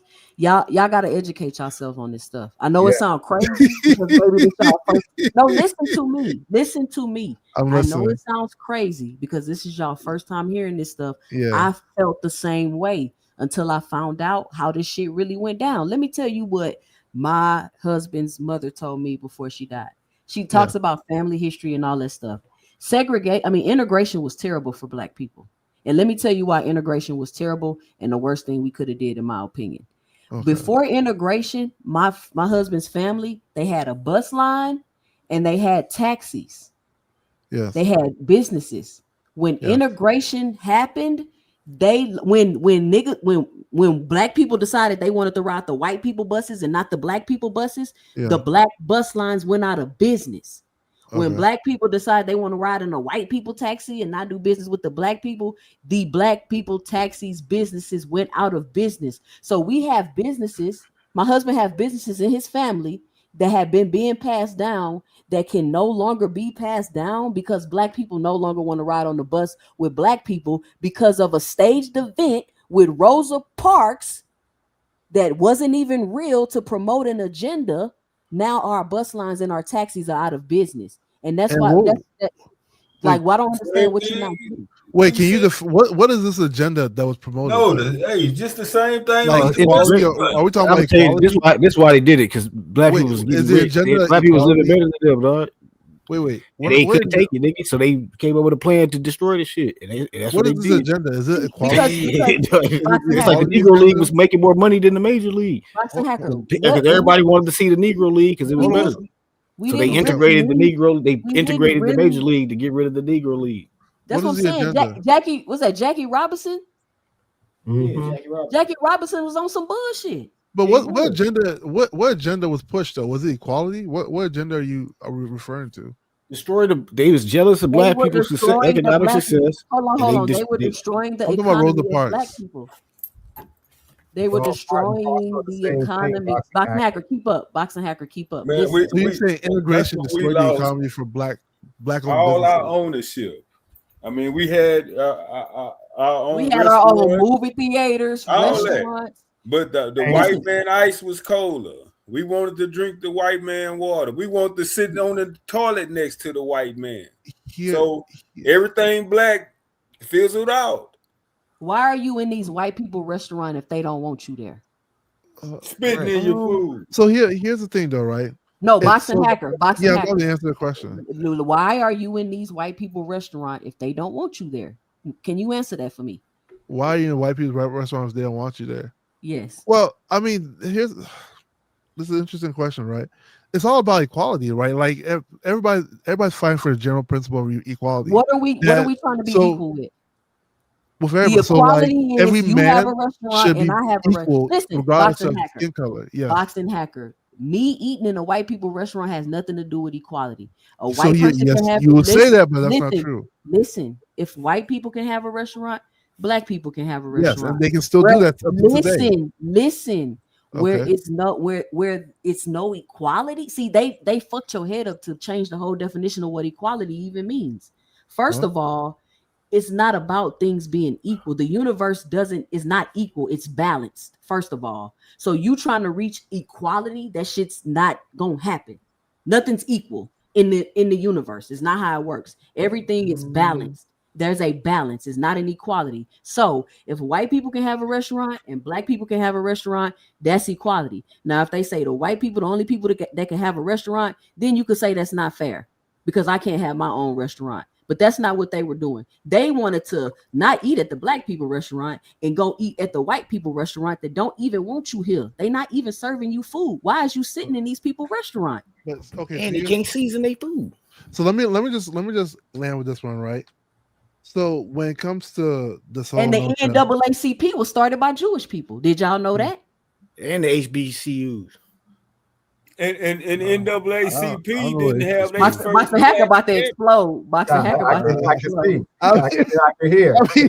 I don't know, man. But I'll put it to you like this, right? When it comes to, Who do you think Howard is? That's a Jewish man, ain't he? Yeah, I hear you. But here's the thing. Why is a black college named after a Jewish man? Here, 1 second, guys. Here's the thing. When you don't have segregation, everybody has the opportunity to choose what they want. And what that means is that, let's say for instance, schools, right? I should have the right to go to any school, just like another child should have the right to go to any school, regardless of the skin color. When it comes to this whole thing, this notion of like black businesses go out of business, nobody says just because there's no longer segregation that you can't go to a black business. Boxing Hacker, listen. Wait. No. I gotta mute you, Boxing Hacker, because you're not listening. You're not listening. Please just listen. Listen to what I'm telling you, okay? Okay. Before the civil rights movement, black people had their own everything. They had all the jobs, they had the businesses, all of this shit, right? Mm-hmm. They decided these niggas is doing too much, they got too much money, and they doing better than the white folks. So they led you to believe that whatever white people doing was better than what you was doing, and that everybody, the same dumb shit you just said, everybody should be created equally, and my skin color shouldn't matter, and all this other stupid shit. As a result of that, since when black people stopped doing business with black people because they wanted to go do business with white people, that destroyed the economy for black people. I just told you my husband had a taxi company and a bus line in his family. Once integration happened, all that shit went away. I hear you. Because it was the thing to do, to go take your dollars and go spend them with white people. And once Martin Luther King realized that that's what he had done, he started trying to change his message. And that is when they killed him. Boxing Hacker, listen to me, bro. You're a smart man. You have to go back and research some of this stuff. I'm aware of what you're saying. You're not. I still don't agree, though. No, you're not. You don't have to agree. It's a fact. I don't agree. Listen, you don't have to. What you're saying may be true, but I don't agree that we should still be segregated, right? I still don't agree that we. I never said we still should be segregated. Yeah, or that. I don't even know how to say inauguration is bad. I don't agree. I don't think so. I said it destroyed. I think what happens there is that you have more competition. So, like, yes, when things aren't segregated, businesses now have more competition. If I can only go to black businesses or community can only go to black businesses, yes, the black businesses will flourish. If there are more businesses that not only can, if it means that I go to black businesses, white businesses, Chinese businesses, whatever, yes, you're gonna have more competition. Yes, some businesses will go down. But here's the difference, right? You're not forced to go nobody's forcing an individual to go to a white business, right? Nobody's forcing that. But nobody's forcing. Even if you say there's some kind of mind control, nobody. You made the individual choice to go to whatever business you want to. Boxing. 1 second. You made the choice to go to whatever business you wanted to, right? Man, but the only difference here is that everybody has an opportunity and choice to do whatever they want. That's the true reality of things. You talking If it hurts some black businesses, yes, because you know why? Because there's more competition when that happens. That's just the reality of things. No, it wasn't competition, boxing hacker. Nobody forced to. Once you, Mr. Greg, if you own company A, right, and you're a black-owned business, listen, I don't. There's nothing that makes. I know you're getting ready to say Hacker, your mind works like a teenager, bro. That's not how this shit works, bro. I understand what you're saying. I don't know, man. I think listen, boxing hacker. Theoretically, I get what you're saying, but you're not. It's not. There's no more. It's not competition. It was not. Why would I go do business with white people to create competition? Now I didn't need to. The competition is between me and a black restaurant against another black restaurant. That was my only competition. But now I got to compete with white restaurants that don't even want niggas to eat there. They all going over there to sit in at the counter. Dumb shit. That shit is stupid. And let's not forget the reason why. There was a reason and a need for the separate black restaurant, the black hotel. Because we wasn't welcome elsewhere. So we had to create our own shit. We created our own shit, and that wasn't good enough, and they had to destroy that. Let me say this, and I'm gonna let Dondra go. An aircraft carrier hacker is not right. Y'all don't listen. Y'all got that. Y'all let me listen. Y'all got that. I want to tell you guys. Listen, anything you was taught in a public school, boxing hacker, let me tell you, it's a lie. Let me tell listen.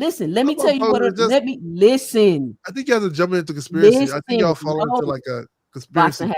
Let me tell you what an awakening is. An awakening is realizing everything you know is a fucking lie.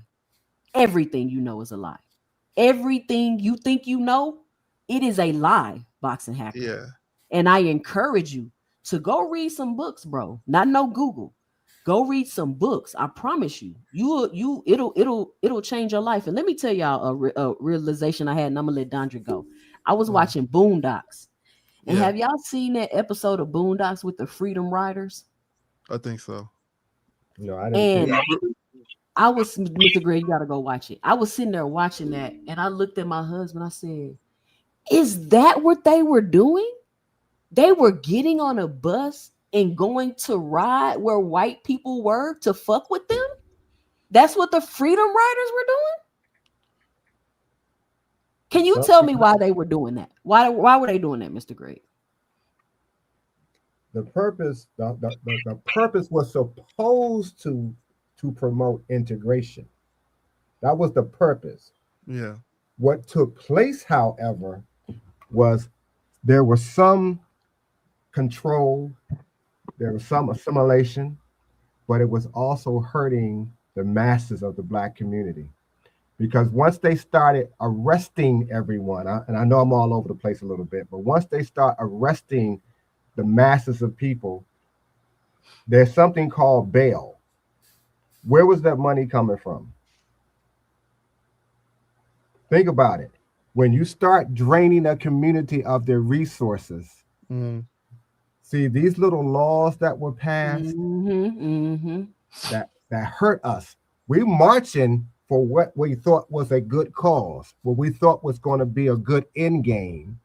But when like like BLM boxing hacker. When they started arresting, I don't know what to tell you, Tucson. When they started arresting all of these black people, bail had to be set. Yeah. So the revenues, the resources that we had from those businesses that we had suddenly didn't stay in the neighborhood, had to come over to their community in order for us to get out. So once again, you start draining the brain trust, you start killing, you start arresting, you start draining the resources. Yeah. But but we're still hearing if we just get along with them, they'll treat us better.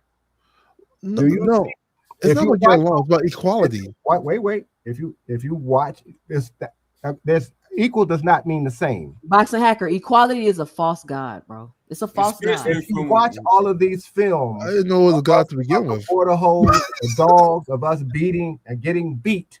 What were we getting beat for? What were we getting arrested for? This was to break the movement. not to enhance it. Yes, people thought they was following one particular singular idea, and I get what the idea was supposed to be. Well, what was the end result? The end result was we got a lot of little laws passed. I went to school during the height of school busing. They took Black children out of their neighborhoods where they were loved, cared for. The preachers knew them, the neighbors knew them, the grocery store people knew them, and took them and put them in places in schools where they weren't wanted, weren't cared about, and were mistreated. We had riots going to school.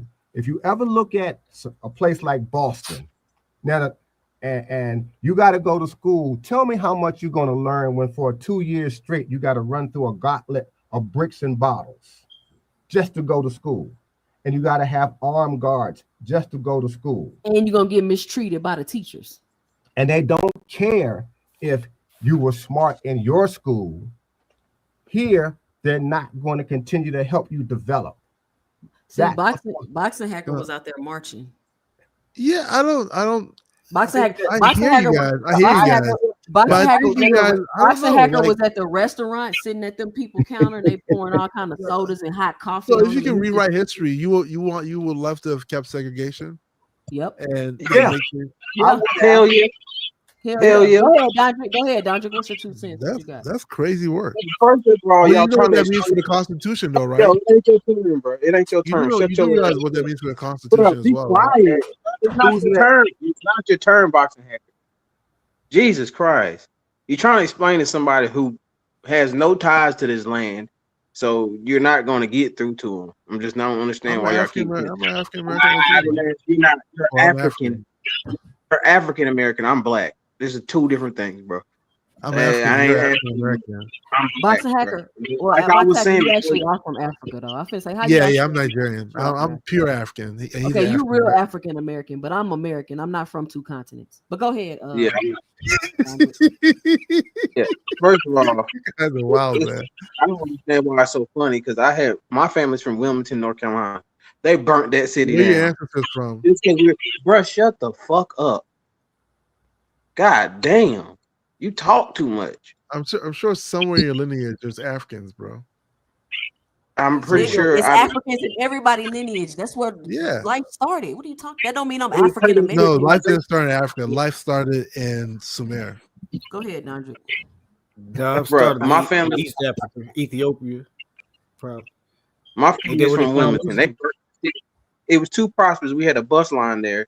It was too prosperous. It took the white bus line out. So guess what they did? They burnt the whole city down.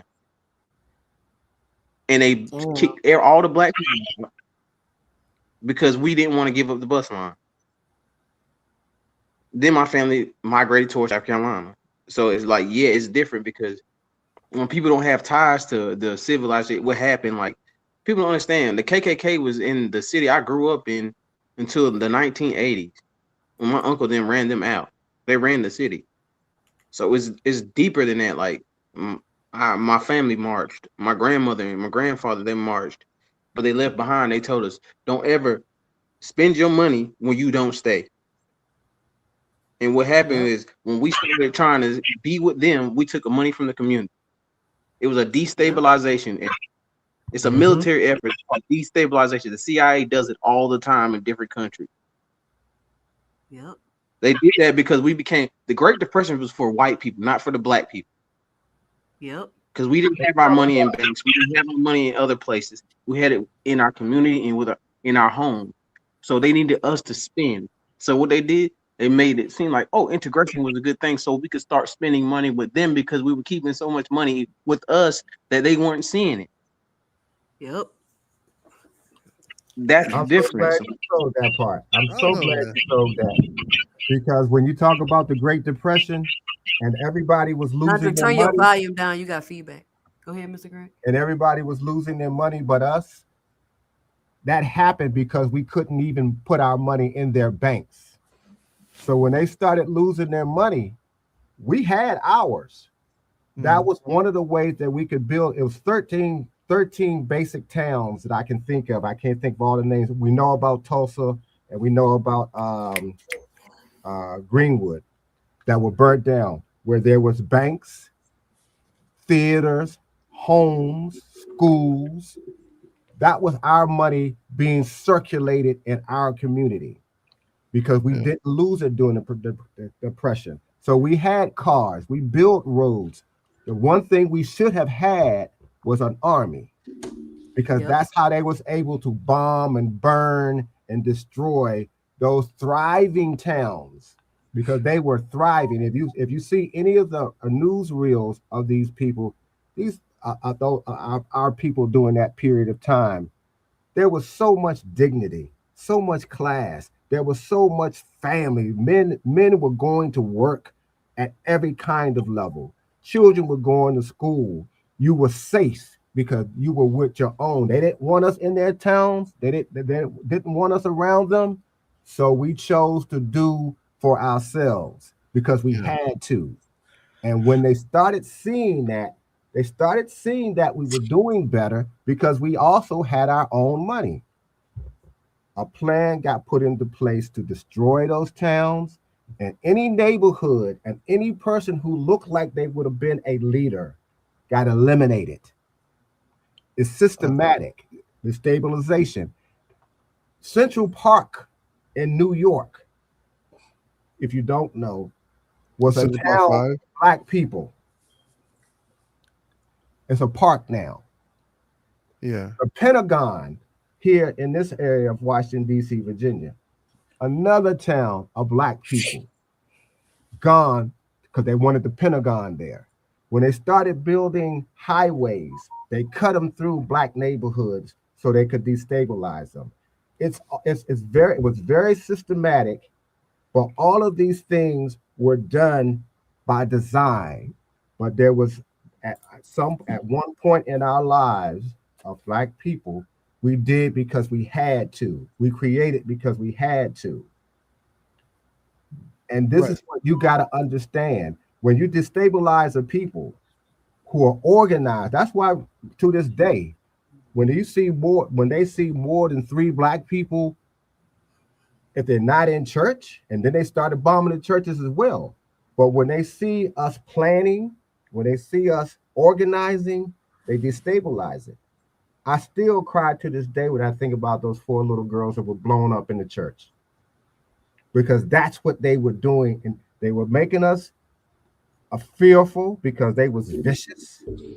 And so that brought about the rise of the Black Panthers.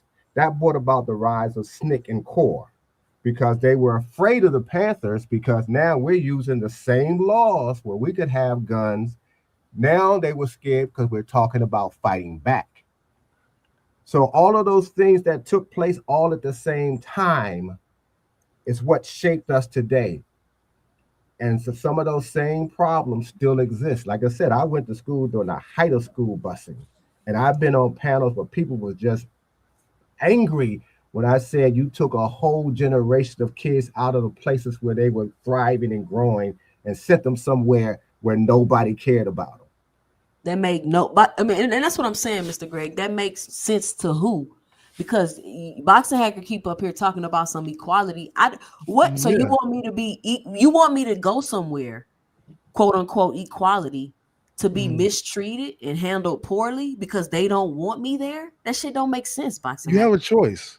With equality, you have a choice to go where you want. Mr. Greg, did you have a choice to go whatever school you wanted? No, Hacker. They pulled us out of the schools we were in and put us on a bus and sent us to the school where nobody wanted us there. We didn't have any choice. There was no choice, Boxer Hacker. And that happened. And what's funny that when the so wait, how are the schools chosen then? Excuse me, say it again now. Doesn't matter. How are the schools chosen? None of that matters. Well, I mean, it doesn't matter. That's an irrelevant question. They sent us where they were like, you made a statement that I'm trying to wrap my head around. Hacker, they basically sent us to school where there were no Black people. That's all it really was. So they sent one Black kid to one school. Oh, I see. To make the numbers like more even. They sent us to the neighborhoods and schools where there were no Black people. They send schools close to the neighborhood, basically.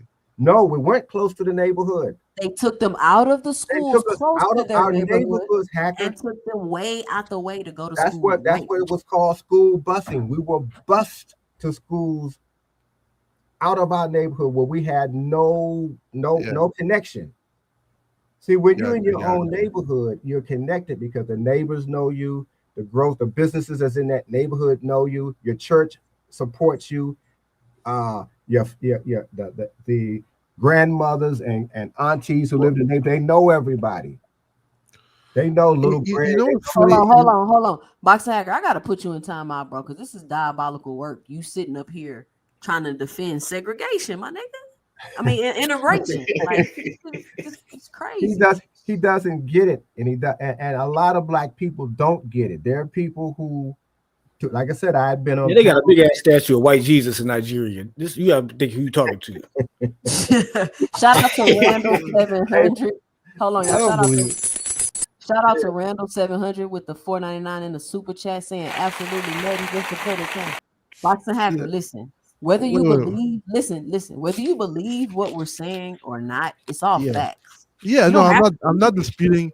But you're a perfect example of what I mean when I say when you come and tell black people the truth, then they don't believe you. They don't want to hold themselves accountable. They don't want to listen to the facts and change their way of thinking. They just want to crucify you and be mad. I'm not saying you doing that, Hacker, but I'm just saying. But here's the thing, though, right? I've heard what you said, and I understand what you guys are implying, right? It's not to say just because you tell me these facts, it doesn't mean I have to come up with the same conclusion. Understand one thing, right?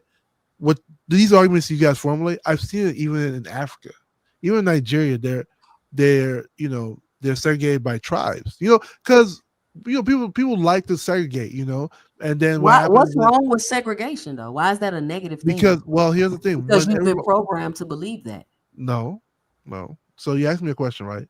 So when everything's unified, that means everybody's equal. When you have segregation, that gives way for imbalances in society. What happens when you have imbalances in society? You have somebody that's oppressed and somebody that's not oppressed.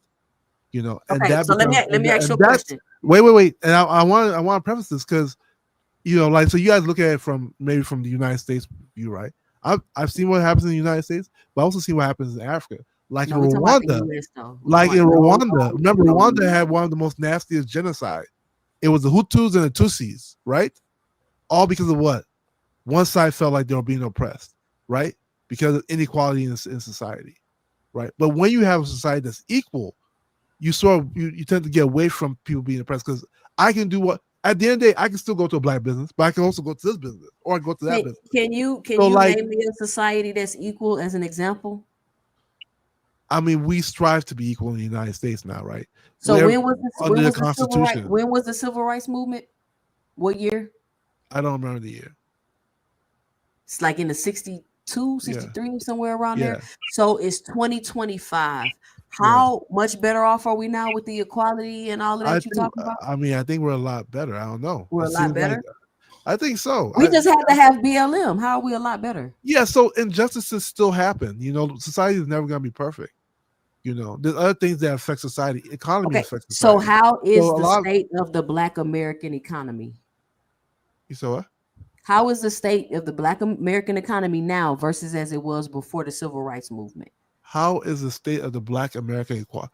Well, now we just have the American equality, right? It's no longer the black American, white American. It's just the American economy, right? No, that's what we have. That's what we have today. No. Yeah, I mean, I don't know how to say it. It's so like I hear what you guys are saying, but here's the problem, though, right? It's no bad problem. Things happen in society in the past and even up to today, right? Bad things always happen, and I hear the argument of Hacker, I'm be honest with you, bro. You can't listen. One second. You don't know enough to try to make the argument. Wait. Hold on, one second. 1 second. Right? Here's the problem with that, right? Nobody when it comes to like businesses, right? When segregation was abolished, you can still go to work, do business with a black business. If people chose not to, that was based on choice.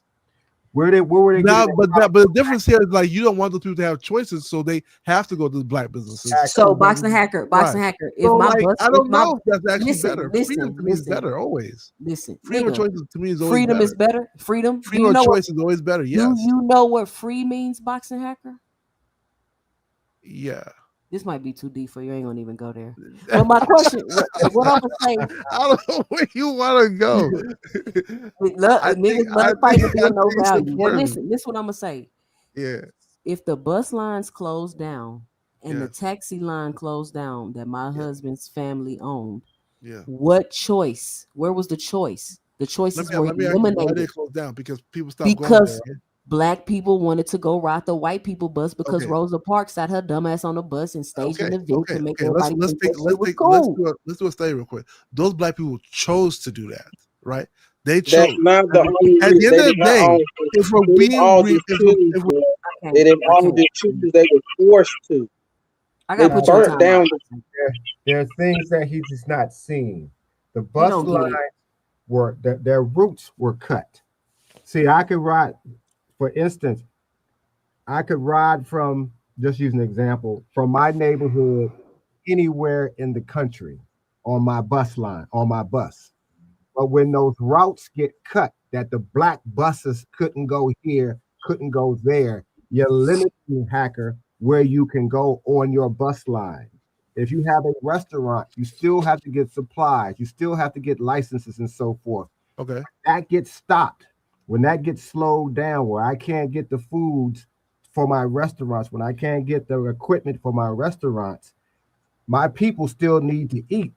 And they're being encouraged to go to the white restaurants. Okay. That's the other part that you're not thinking about. But I'm thinking what 2 Cents said about her business, right? It wasn't just, hold on, let Mr. Greg told you about the bus lines. When I heard it. When your bus lines when your routes are shortened, but you can go where you need to go if you ride the right white buses. Yeah. You see what I'm saying? At one point, when we were boycotting the white bus lines and we just started piling up in cars, you know what they started doing? They started stopping the cars because we had too many people in the cars according to their laws. So it wasn't just a choice that we just wanted to run over there. They also made it a point, or made it so where we had no choice. Just like with school busing. When you take me out of my neighborhood where I go to school, where I feel safe, where I know where I'm going, the teachers know me, and you put me on a bus to take me to a neighborhood I don't even know that existed, in a place that doesn't want me to exist. Yeah. Those are the things you have to think about that took place during that period of time. Okay. It wasn't I just choose to go to this school because it's white. And let me say this too, because what you don't realize, boxing hacker, is since you don't know some of this stuff, they just keep recycling the same play over and over. Since you don't know some of this stuff, when some shit like BLM pop up, you're gonna get thrown in a trick bag thinking you supporting the movement for this and that. When it's the same plays that they always run. They came up with a bullshit movement for black people that they poverty pimping. They got billions of dollars off this shit, boxing hacker. Yeah. Billions of fucking dollars. What? Yeah. Like billions of dollars to do what with? To do what with? They didn't do anything with it. So let me ask. So there was a movie that came out, right? About I forget this movie. Taj played in it, and she was somebody that I think she worked at NASA. She was like an astrophysicist, right? Now, I remember in the movie that they discriminated against her, but she was one of the smartest people there, right? Like she couldn't go to like the. You talk about Hidden Faces. Yeah, Hidden Faces, right? So in her situation, right, if something like segregation still exists, inequality still existed, how does she benefit from it? I don't care about one person. You gotta use isolated businesses, right? And no, also, we're not. It happened across. We're using the whole black economy. We're just giving you examples of a few businesses that it happened to.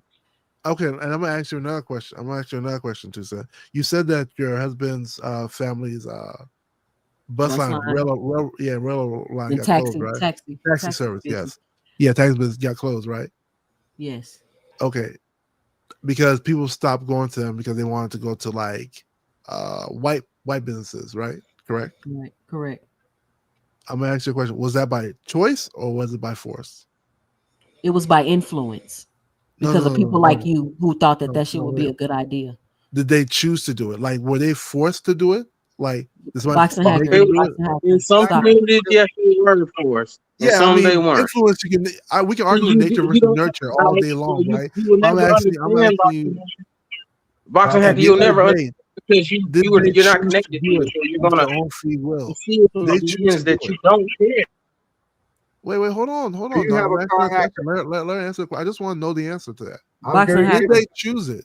Why you so invested in? Wait, hold on, guys. Being the contrarian situation that we, bro. I'm not talking about. I'm not talking about. I just want to know what. Listen, Boxing Hacker. I can't like go back and forth with you about this because I just want to know the answer. Did they choose it? Was it of their own choice? Yes, they chose to be influenced. Okay, so now you're arguing against choice.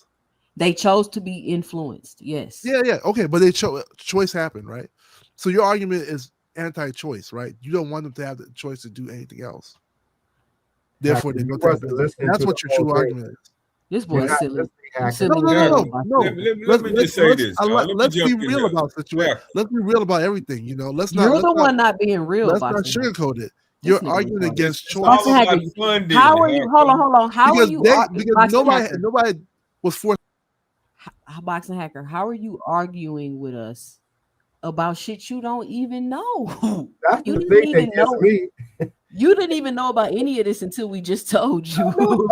And he gonna argue it anyway. You don't even know. If I'm speaking wrongly, tell me. If I'm wrong, say it. Two cents. If I'm wrong, what I'm saying, say it. And let me know why I'm wrong. Let me know why I'm wrong. Because you stated there was choice. If they're doing so you're arguing against them having more choices. That's what the reality is. Boxing Hacker, you're right. Too Rich, what's your 2 cents? What you got for the show? What's up, Rich? I had to mute you, Rich. Unmute yourself. Go ahead, Rich. Go ahead, Rich. Hey, give me 2 minutes. Y'all keep going for 2 minutes. I'm gonna pause. Okay.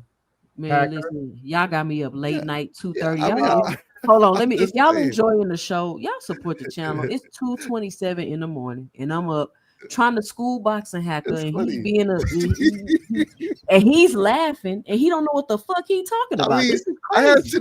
Sid told me slavery. Sid Everhart, or what was his name? Told me Sid Ironheart told me slavery was fake. I mean, I don't know. Do you think Boxing Hacker? Do you think they brought 12 million people over here on boats? Not once, but throughout the time, yes. You think they put 12 million people on? Do you know how Boxing Hacker? Do you know how hard it is to sell across the water, bro? So how many people did they bring to, Sam? Boxing Hacker. See, you don't know what it takes to travel across the water. That's why you believe that. That's why you believe that. How did they come to America? Sail across the water. 12 million people came over here on a boat. Not all at once, right? It's of course not all at once. Every day. It's always happening. Ocean, bro. Throughout the years. You know how long it takes you to pass information back and forth? People died. Bro, people died before they got all of us. Oh my God, you're an idiot. I'm an idiot because I believe in slavery. Yes. There were black Hacker. There were black people here already. From where? Oh from here, nigga. What are you talking about? But they were from here. Black people. Where are they from? Let me ask Boxing Hacker a question. Boxing Hacker. Let me ask you a question. Yes. You think every black person in America is a descendant of a slave? No, not every. But so that means black people would have had to already been here, though, right? No. So you think no black people was here before slaves came? Who are they? Who was here then, Boxing Hacker? The Native Americans. Are the Native Americans black? They're brown. No. Hacker. I mean, they're brown. They're brown. The whole earth black. They're not African Americans. Okay? They're not our. I don't know how to say it. Yeah. They're their own people. You guys know that, right? When do you think slavery started in this country? Where do I think slavery started? When do you think slavery started in this country? The 1600s, probably. Okay. Yeah. 200 years before that, the Portuguese brought black people over to this side of the world. That's why they're in Brazil. That's why they're in Haiti. Black people were here 200 years before slavery got even started in this country. So black people came from Portugal. No, I said the Portuguese brought them over. You know what? The real kicker is Pangea. The whole globe was all black people before this big ass supercontinent broke up. So when all the pieces broke up, black folk was everywhere. So it don't matter when or where. This whole globe was originally all black people.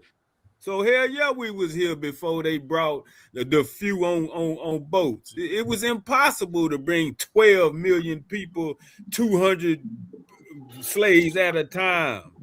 So hell yeah, we was already here. We are years of slavery, though. How many years we talking, Boxing Hacker? A lot. How many years? Let me jump in here. You got damn right. I said Pangea. Hold up, Mario Stanfield. You're damn right. I said Pangea. Watch yourself, dude. Before you don't even know what you're talking about. Hey man. Let me jump in here, 2 Cent. Go ahead. Hey, let me say that, Hacker. I want to ask you a question, Hacker. Yeah, brother. Before y'all leave the civil rights thing, all right. Martin Luther King, he marched on Selma, Alabama, Tennessee, Atlanta. Where did he get the money to do all these marches and have thousands of black people travel from state to state? Where do you think he got the money from? Donations. This nigga. All right. No, it was the government. The government backed Martin Luther King. The government backed Martin Luther King. Why did they back Martin Luther King? Wait, hold on. What were they backing him against? Wait, when you say the government, like the government was backing Martin Luther King. How do you know? Yeah, they gave him the money. They gave him back then. It was like $100,000. Was it? It was like $100,000 back. So let me say this. It was the Kennedys first. The Kennedys did it. Okay. And then Lyndon. Yeah, the Kennedys. Yeah. Okay. Yeah. Okay, so now what were they backing them against? You see, the civil rights movement was about crippling you financially. They were backing them against equal but separate. We want an equal but separate. That way you give us equal resources and we'll stay separate. We don't have to integrate with you. Give us equal resources. That will build us economically, right? That's what they didn't want to do. So they didn't just give you civil rights, they gave you affirmative action. Go get your ass a job. Now you don't buy from the black-owned stores no more, you buy from Macy's. You see what I'm saying? So everything on Auburn Avenue where Ebenezer Baptist Church, I'm from Atlanta, so everywhere on Auburn Avenue where Ebenezer Baptist Church, where all that was black owned, it was a mecca of black people. If you go watch the documentary about Magic City, that's on, I don't know if it's on Netflix or whatever, about Magic City, they'll tell you when they came from New Jersey to Atlanta, niggas was balling, niggas had money. We weren't poor. Civil rights movement wasn't about niggas being poor. We weren't poor. You see what I mean? So they crippled us with the civil rights movement. Wait, you said affirmative action. That threw me off. Affirmative action. Just listen, Boxing Hacker. Yeah, let's not say affirmative action is something totally different. So it's not that was part that was all tied up in the civil rights. Look, my parents benefited that. That's when General Motors started giving black people jobs. Bell South started giving black people jobs. All these big companies started giving black people jobs that wasn't giving them jobs before. Yeah. See, they did that to get you out of your own business. Yeah. See, our black folks had their own business. We didn't work hourly jobs back then. It was no hourly jobs. Okay. Again, too rich. Let me ask you the same question I asked 2 Cent, right? When these big businesses were giving black people jobs, did those black people have a choice to take those jobs? Or was it by force? You're missing the point. You're talking about no. I just want to clarify again. Was it by choice? Boxing Hacker. When niggas do crimes, is it by choice or by force? It's by choice. But when you go to jail, you want to cry about the judicial system being corrupt.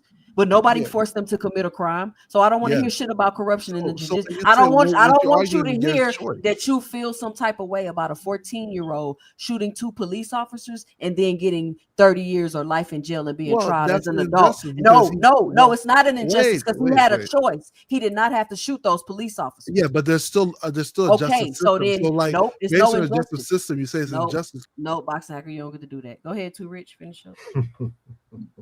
Now, I mean, that's just the point I would make. That was about finances. They was killing us finances. If y'all go back, y'all ever wonder why black people are synonymous with Cadillac? Because when you go back to the Great Depression, when the banks closed, Cadillac was about to close down because white folks couldn't afford it. So they went to the niggas. We had cash money. Our money wasn't in the banks. We had cash money. We saved Cadillac. And that's why we're synonymous with Cadillac to this day. That is so true. I don't understand what Boxing Hacker not getting. He's you want not to tell here. me he doesn't care. When did he he doesn't care at all. Like he doesn't, or you keep trying to explain to him, he doesn't really care. He's just here to argue. Because that I don't want to say it like this, but that is how a lot of these African people be thinking. They just want to argue. So we got it so bad over here. That's because y'all be having it bad. Because y'all leave y'all food and don't want to fix it. Blaze, I mean not Blaze. I'm typing Blaze. Boxing Hacker, you've been miseducated, bro. You got to go re-educate. No, I understand. Here's the thing: I understand everything. All the arguments you guys are making. And I just asked a simple question. So the problem is, like, at a certain point, people start blaming people. Oh, is this why these business? No, people chose to do what they want with those liberties. That's all that happened there. So Boxing Hacker, you have to accept that people chose that. Okay, just like you have that to may have accept, caused a domino effect, but people chose it.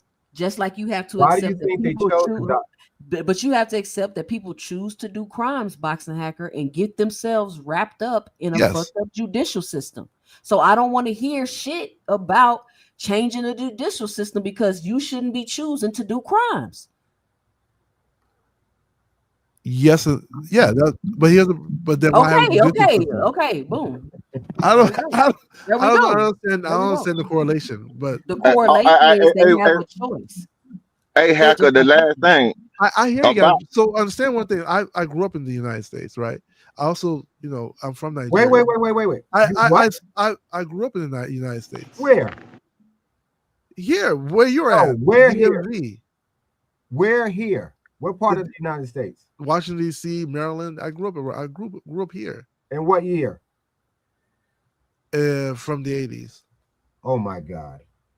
Oh my God. No wonder you don't know. You're an 80s child. Exactly. Man, I'm an 80s baby too. I'm an 80s baby too. I guess so. Your parents were here, 2 Cent. That's the difference. His parents were not. Yeah, but here's what you're also missing. You understand this though? I also have seen 2 different cultures, 2 different black cultures, right? And the same dysfunction, the same issues that you guys are arguing, I hear on our side too, and I see what it does to Nigeria, where people start thinking this way, where we need to be separate from this other. See, it's not in Nigeria. Everybody's black, right? Everybody's black. But they find a way to segregate themselves through tribes. So you would agree that segregation is human nature? Segregation is human nature? Yeah, you would agree segregation is human nature, right? In a way, but it's not. How can I say it? I think people want a way to be above others. No, segregation is human nature. Superiority complexes to integrate. To force people to integrate is what's not natural. Boxing Hacker. But the people are the same. What does that have to do with? What does that have to do with integration? Here's the problem. The biggest threats. Let me tell you the biggest threat in Africa, right? And who they always kill. They always kill people. Wait. No. Listen, one second. Understand this. Wait. 2 seconds. Understand this real quick. When Gaddafi, when it's all these leaders, the people that kill are the people that are the leaders that want to unify everything. You know why? Because when you unify everything, that nation becomes more powerful. If Africa is a big ass continent, you know that, right? If Africa was the United States of Africa, it'll be the most powerful continent in the world. You know why it can't be? Because everything's separated. when you separate society, when you separate people, when you separate tribe, it creates weaknesses. It creates imbalances. It creates wars. It creates genocide. Who you think It created creates those weaknesses? it creates bureaucracy. It creates these are things that are being created from that. I hear those individual points. Colonization has weakened Africa. Guess what? In Nigeria, in my tribe in Nigeria, they'll tell you, oh, if we had our own, if our village was separated from Nigeria, we would have all the oil because we grew all the natural resources, this and that. It's the same thing you guys are doing here. There's we nothing can wrong separate. with, We have all listen, the. It's always the same thing, and the same dysfunctions always derive from it. What are you? Hold on. Shut up, because that's not what we did during segregation. The segregation, what we did, we were given limited resources, limited land, limited everything, and we made the most out of it. We were the most educated at the time. We were the most profitable. We made the most out of everything. We had more land, everything back then, more wealth and anything. They took that from us because we were increasing, and they could not keep up with us. Right. That is the problem. Every time we get happened to you people. don't understand because you want to I'm talk. not denying that. See, I'm denying the notion that segregation is. You clearly don't understand. I'm negating, and this all I'm negating is that to say that segregation is good. I don't agree. I don't see how. You still have choice, even without segregation. You have a choice to work with black businesses. So people sometimes just choose not to. Hacker, do you know the history of Africa? Since you're from Africa, he don't know the history of nothing. The history of Africa. What part of Africa? Do you realize it was colonization that destabilized the continent of Africa? Yes. That's why Africa is in the crisis that it's in. Yes.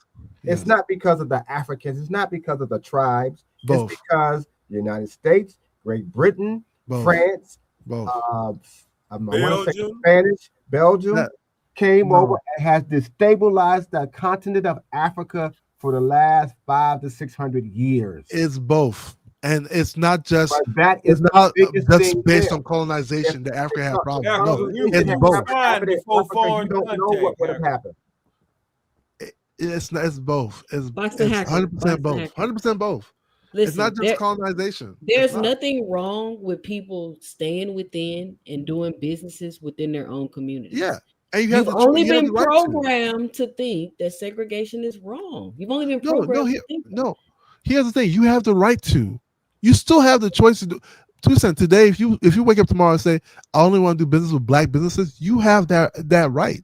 That is your right. And that is an intangible right. If you say, "I don't want to do business with any white company," you have that right. Just be quiet and listen. What black grocery store am I gonna go shop at?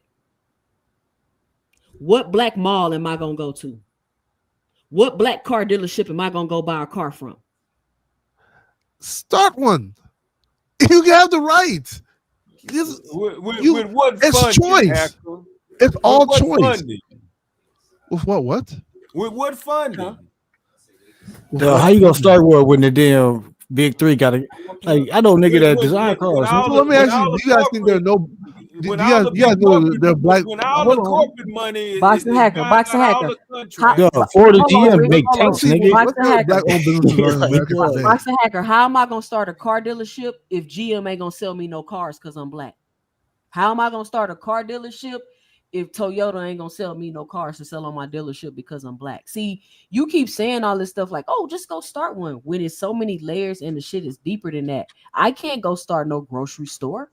I can't go start a grocery. There's no black-owned grocery stores. Why do you think that is? Because black people don't want to start one? No. And Hacker, when white boys came home from the war, they came home, the jobs, houses, everything was funded. Yeah. See, you leaving out that funding aspect. You leaving out the white privilege aspect. Well, okay. Ain't no well to that. Wait, there is though, right? Because now if everything's equal, so that's why equality is important, right? Equality becomes important because you want all these what's the word for it? The Constitution, what do they call it? Anything that can be given to a white or any race should be able to be given to black as well. You know, that's equality. That's why you want equality. You gotta do some homework, Hacker. We really do. Like I said, I hear you guys. I don't know, man. No, I think you I guys are looking at a smaller worldview. That's why. Okay, look, hey, Hacker, check this out. We're looking at a smaller world hey, look. too, Boxing Hacker. I should ban you off my panel, bro. Hey, look, Hacker. Hacker, when you go to a Mexican neighborhood, Hacker, you know what you're gonna see? You're gonna see Mexican stores. You're gonna see Mexican supermarkets. You're gonna see Mexican everything. You know why? Because they treat them separate. They're not in the same bucket. Their finances and their financial stuff that they can do come separate. They have people that are made to go get that money for them. It's separate. It's not in the same. You gotta go to the bank and get turned down. They go separately. They go separately. If those Mexicans are U.S. citizens, they have right to anything that you do. You know that, right? Hey, Hacker, you can go to the bank and get a whole fucking social security number, man. They'll get you funded, bro. What you talking about, man? What are you talking about? If a Mexican has as long as they're legal in this country, they have all the rights that you have. Well, how do the illegal ones? How do you think the illegal ones stay here and work though, and own construction companies and do all that? How do you think they do it? How do you think they do it? Who? Mexicans? The Mexicans. They start businesses. Black people start businesses too. You know, they're black construction companies as well. Exactly. Listen to me, right? It's some Arabs over here. They own a corner store by me, and me and my husband was in there one day, and we was asking him about it. And he was saying, "Well, you know, since we're immigrants, we get this money." Yeah, they give it to them. And what they do is they come together as a group. They get all the loan money, whatever they can get as a group, and they go out to different black communities and they open up corner stores and gas stations and stuff. Exactly. Yeah. And they all named Patel. They all named Patel. Yeah, they don't allow black people to do that. They don't allow black people to come together as a group. They don't allow black people to get funding to open up corner stores. They're allowed to do that and get that funding because they're immigrants. There are ways to get funding for things. One, there are ways to get funding for things. Two, there are. I mean, this is very far. We're in America, guys. Yeah, and two, never going to get it. I don't understand why we keep trying to talk. This motherfucker right here pissing me off. What stops us from coming together currently is us. I want to shock you with both of your eyes. That's the reality of things. Okay. What actually stops us from coming together and doing things is us. And that's at the end of the day, it's our choice to work together. It's our choice. It's always our choice. Oh, just like them Somalis got that whole metal scam they've been running. You have no choice. It's crazy. Nature, you can't lose when you follow nature. I just told you a huge example about school busing where we had no choice, and you still saying, what choice did we have then, Hacker? What, going to different schools? I mean, what choice did we have? You said it's always a choice. I'm talking about, so, I mean, even today, like people, what choice did we have? Well, I guess you didn't have much choice in what school you went to, if that's the answer, right? No. You should be able to see this. If I'm telling you, even today, if I tell you they passed a law that took us out of our neighborhood to go to another neighborhood or by bus, what other choice did we have? So I'm unclear. So to be fair, I'm unclear about this busing. That's why I'm telling you, do some homework before. Why are you unclear? Mr. Greg lived it. He's telling you. What the fuck? Yeah. So okay. So I'm trying to understand. How are you unclear about the boxing thing and you trying to argue with us about? I mean, how are you unclear about the busing? I'm talking about businesses, right? Because I think here's the problem. Like we sort of like tend to like forget that people are choosing not to do work with black businesses. People wait. Come back to the schools first. No, he's not gonna answer about the school because he keep wanting to say this choosing thing. While he's gone, I wanted to ask you this, 2 cents. This is not about our subject. How well did your sons do it in the tournament? Oh, he lost in the first round. Oh, sorry to hear that. Yeah, so it was his first one. We'll have to hit the ones up next year. They were still doing 3-rounders? Yeah. Okay. Yeah. Well, tell them we're still rooting for them. I'll let them know, man. We're about to get back to work. You're gonna have Golden Gloves coming up. So. Oh yeah. Somebody tell me why y'all up so late. It is 2:50 in the morning. I'm about to get off here, y'all. I promise I could keep going because this is such a great and interesting conversation. Well, I'm a night owl. So, Me too. Me too. Yeah, I just finished watching Stranger Things, so I was like, and then I saw you online. I said, "Wow." What'd you say? Hey, well, look. Hey, let me say that last thing. Let me say that last thing. That's where I'm done. Hey, Hacker, if you want to know what people was over here, if you think black people came over here in slavery, then you sound like you're smart. So I want you to do something. Because before I had a boxing channel, I had a history channel, right? Okay. Go to the Library of Congress. Go online to the Library of Congress. I want to give you a valid source. Go to the Library of Congress. Look up a book called The Original Inhabitants of the Americas, wrote in 1600 by the Spanish about what they saw when they got here. Look at what the symbol of America was back then when they got here, and you'll be shocked. Okay. So you ain't gonna do that. You might as well tell them what it was. No, I'm gonna do it. Why won't I do it? What you say it was Well, called? the symbol was a black woman. The symbol was a black woman. You can go to the Library of Congress and see it. It's a beautiful picture. Okay. So do you believe that the majority of black people are just descendants of America? Is that? Of course. Hell yeah. Let me ask you this: how did white folks get over here? If you say the Native Americans were here, how did white folks get over here? By boat. Okay, so you know for a fact white folks came over here on boats. Yeah. You know that for a fact. Yeah. We was already here. We the Aborigines, that's bro. why I find interesting. We the Aborigines. How do you find that? Aborigines at? Where are white Aborigines at? Can you tell me where any white Aborigines are? Any white Aborigines? Yeah. So I'm saying that. Where are they? Because if it ain't no white Aborigines, only leave one other kind of Aborigine. Oh, you There saying you go. that? So, wait, There you go. So let me ask you a question. Do you think Native Americans are black? Is that? We are the Native Americans. We are the Native Americans. Wait. We are the Native Americans.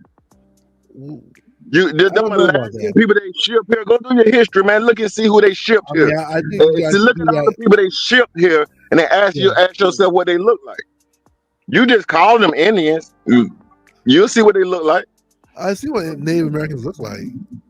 Well, go to the Library of Congress and look at what they say. You ain't got to listen to me. But you go know to the Library of Congress and let them tell you. Let them tell you, though. Don't stand on a point when you can go research. Go to the Library of Congress and see what they say.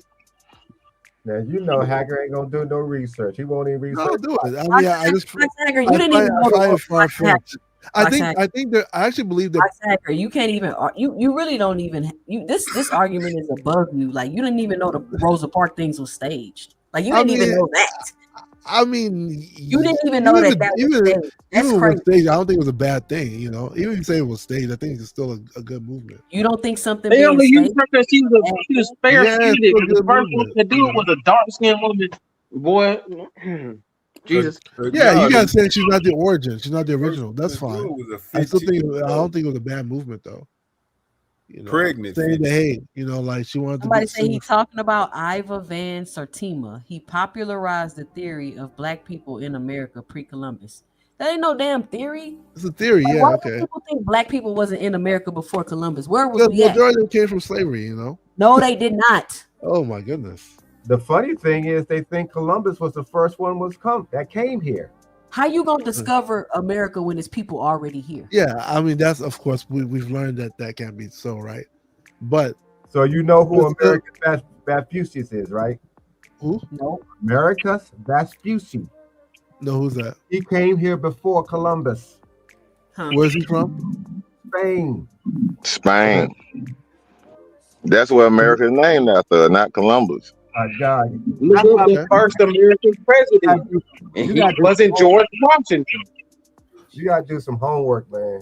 Ooh, do some homework. That's for your own FYI. Mike Sager, do you know about Hannibal? Do you know what?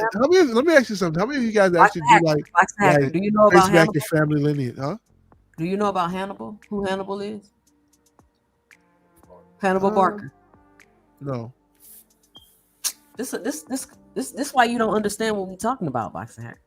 Yeah, This why you think that black people only here because of slavery. How many? So let me ask you: do you guys actually like do your family lineage thing, like when they trace back your roots?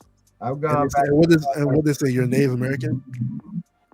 Yeah, my grandma. Yeah, I got records on mine. Yeah, No doubt. And it says That's, he I has got no the trace rest. of African. You have no trace of African at all. Hey, we were taught Africa in school, Hacker. Ain't nobody know nothing about no damn Africa, but what they learn in school. Yeah, I'm not saying what you learn. That's all you know about what Africa. What you learn in school. There I'm was no saying, African have you heritage. ever They told you that. you know how people do like trace back their family trees and what they call those when you want to know where you're originally from. Have y'all ever done anything like that? You mean tracing your roots, Hacker? Yeah, like trace back your roots, like through blood work or something. And it came back and said you're 100% Native American. We've had Hey, but they had people fake that stuff, Hacker. You ain't see that document where they faked it and sent in a dog spit and shit like that and faked it, told them from Nigeria. Come on now, stop it. Come on, a dog spit won't trace back that. Yeah, they go look at the famous guy. Go look at the famous guy. You look it up on YouTube. It's a famous guy that did his research, and they sent it to 3 different companies, and all the companies told him different countries. The companies told him different countries. That shit, how you gonna believe that? Them folks tell you anything, man. You gonna believe they don't tell you where you from. I think the reality is that I feel like a lot of people don't want to be associated with Africa. I really think that's what it really is. I don't know if there's some kind How of you say that? All right, I'm gonna get my attack off here. He been silly. All right, y'all. Listen, we gonna Yeah, go he around. tripping, Charlotte. He We're gonna tripping. give our final 2 cents. I'm gonna let Boxing Hacker go. Go ahead, Boxing Hacker. Give your final 2 cents. I mean, we've been trying to educate you tonight, bro. Because I hear you guys. I heard it's no what hearing. everybody It's said. no I hearing. don't agree. No, you I don't agree cannot with what you guys are disagree saying. with historical facts, bro. Yeah, but you gotta try to make me believe it, like slavery is fake. I can't agree with this stuff, you know. Nobody said slavery was fake, but they didn't bring 12 million people over here on boats. Yeah, it existed for hundreds of years, so I don't know. Did it? How many hundreds of years did it exist? I don't know. It's existed for a long time. No, you can look at the records. They got records of all the passengers of the slave voyages, and they don't even add up to that. It don't even come close to that number. The reality is that a lot of, I know I'm generalizing, you know. So excuse me for being fallacious. But I think the reality is that there are people that just don't want to. I think he sounds so smart. No. That's not about that. But I'm about no, you just don't have the education. You don't know what you speaking of something you don't understand. That's an obvious fallacy.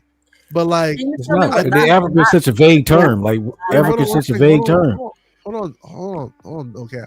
So I think there are people that just don't want to be associated with Africa. You know, I think they're African Americans, and I don't know why. I don't know if it's some kind of superiority, but they don't want to be associated with Africa. That's a dumbass talking point. Yeah, I mean, like I said, I know a lot of people. I think you got a inferiority complex because you didn't have the crispy lined up growing up, and they was making fun of your haircut. I think that's what it really stems to. You ain't never heard of a $5 Indian? I've heard this stuff. You ain't heard of a $5 Indian? You can Google that. $5 Indian. You ain't never heard of it. People don't tell me that they're Israelites. People tell me that they're Cherokee. A lot of people. I just think a lot of people just don't want to be associated with. Do you know what the image of Africa was and how it got that way? The image of Africa. What exactly the image of Africa? The image of the continent of Africa in this country was done through media. Okay. I don't know when you grew up in the 80s. I grew up in the 50s and 60s, basically. More 60s.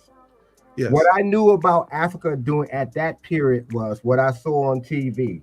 And what they put on TV were the goddamn Tarzan movies. Yes. Exactly.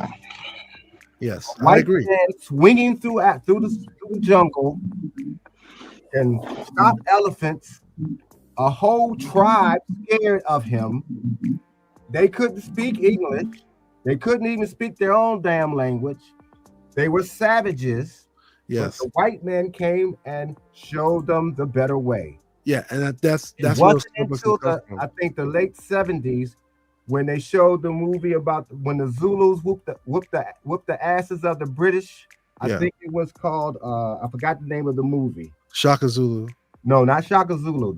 Shaka Zulu came out in the 80s. But it was a movie about what the Zulus did to the British Army. What's the name of it? But they whooped their asses, and then you never saw another movie like that again because the imagery was that we were Africans and black people were stupid, dumb, savages, and we needed to be tamed, and only the white man could do that. Yeah, So the image of Africa was that everybody's over Africa. They're stupid.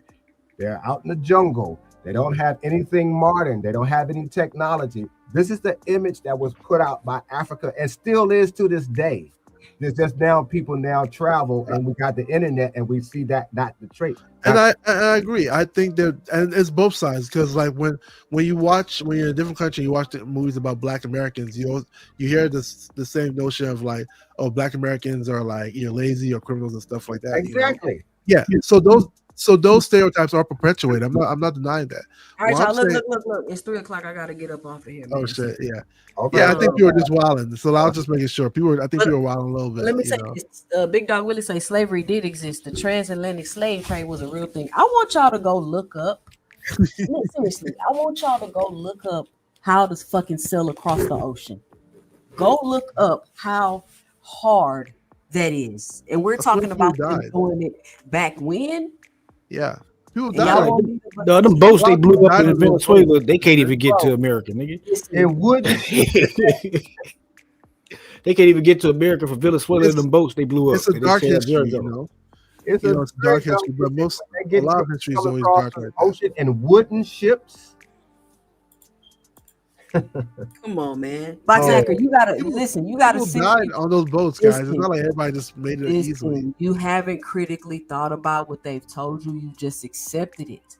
Once you sit down, you do some research, you do some reading. I'm not talking about Google and I'm not talking about YouTube. Go to the library and get a book.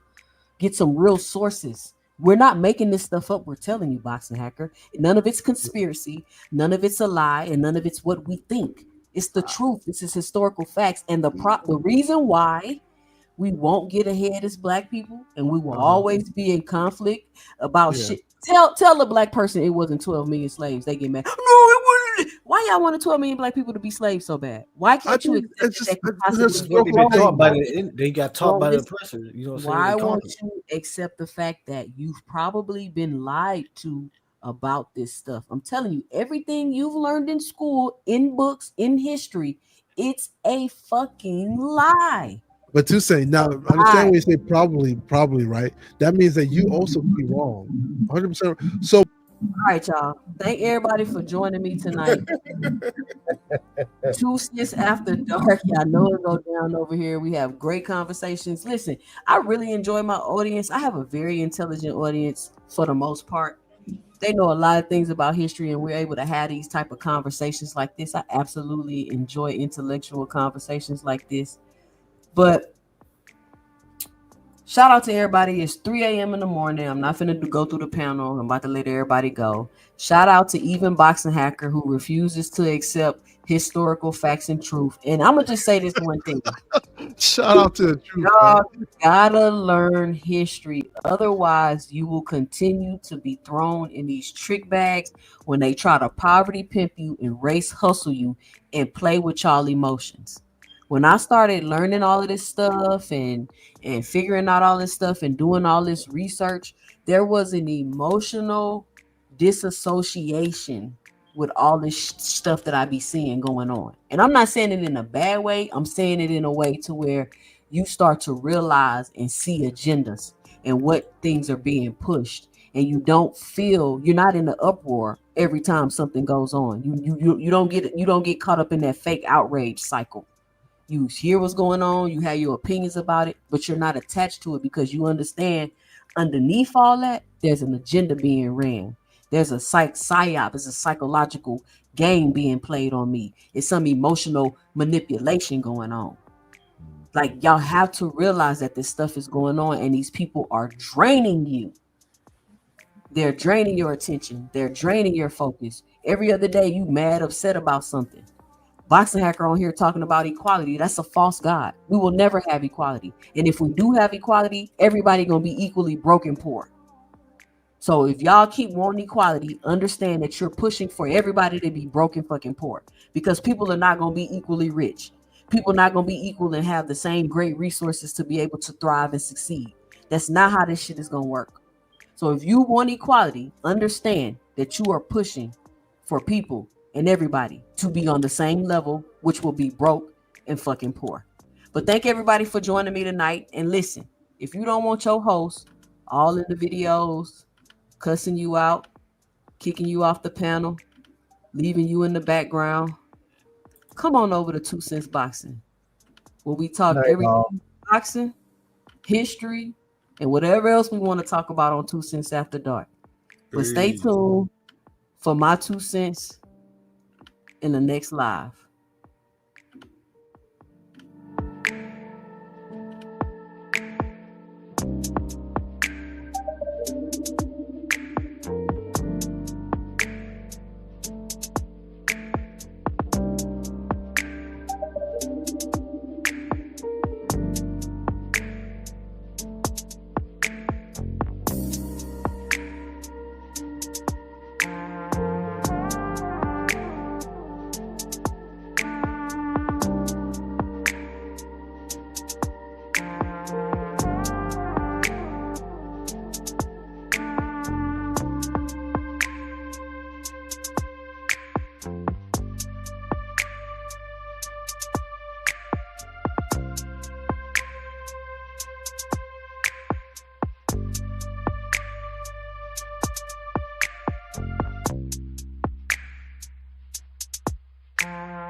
Well,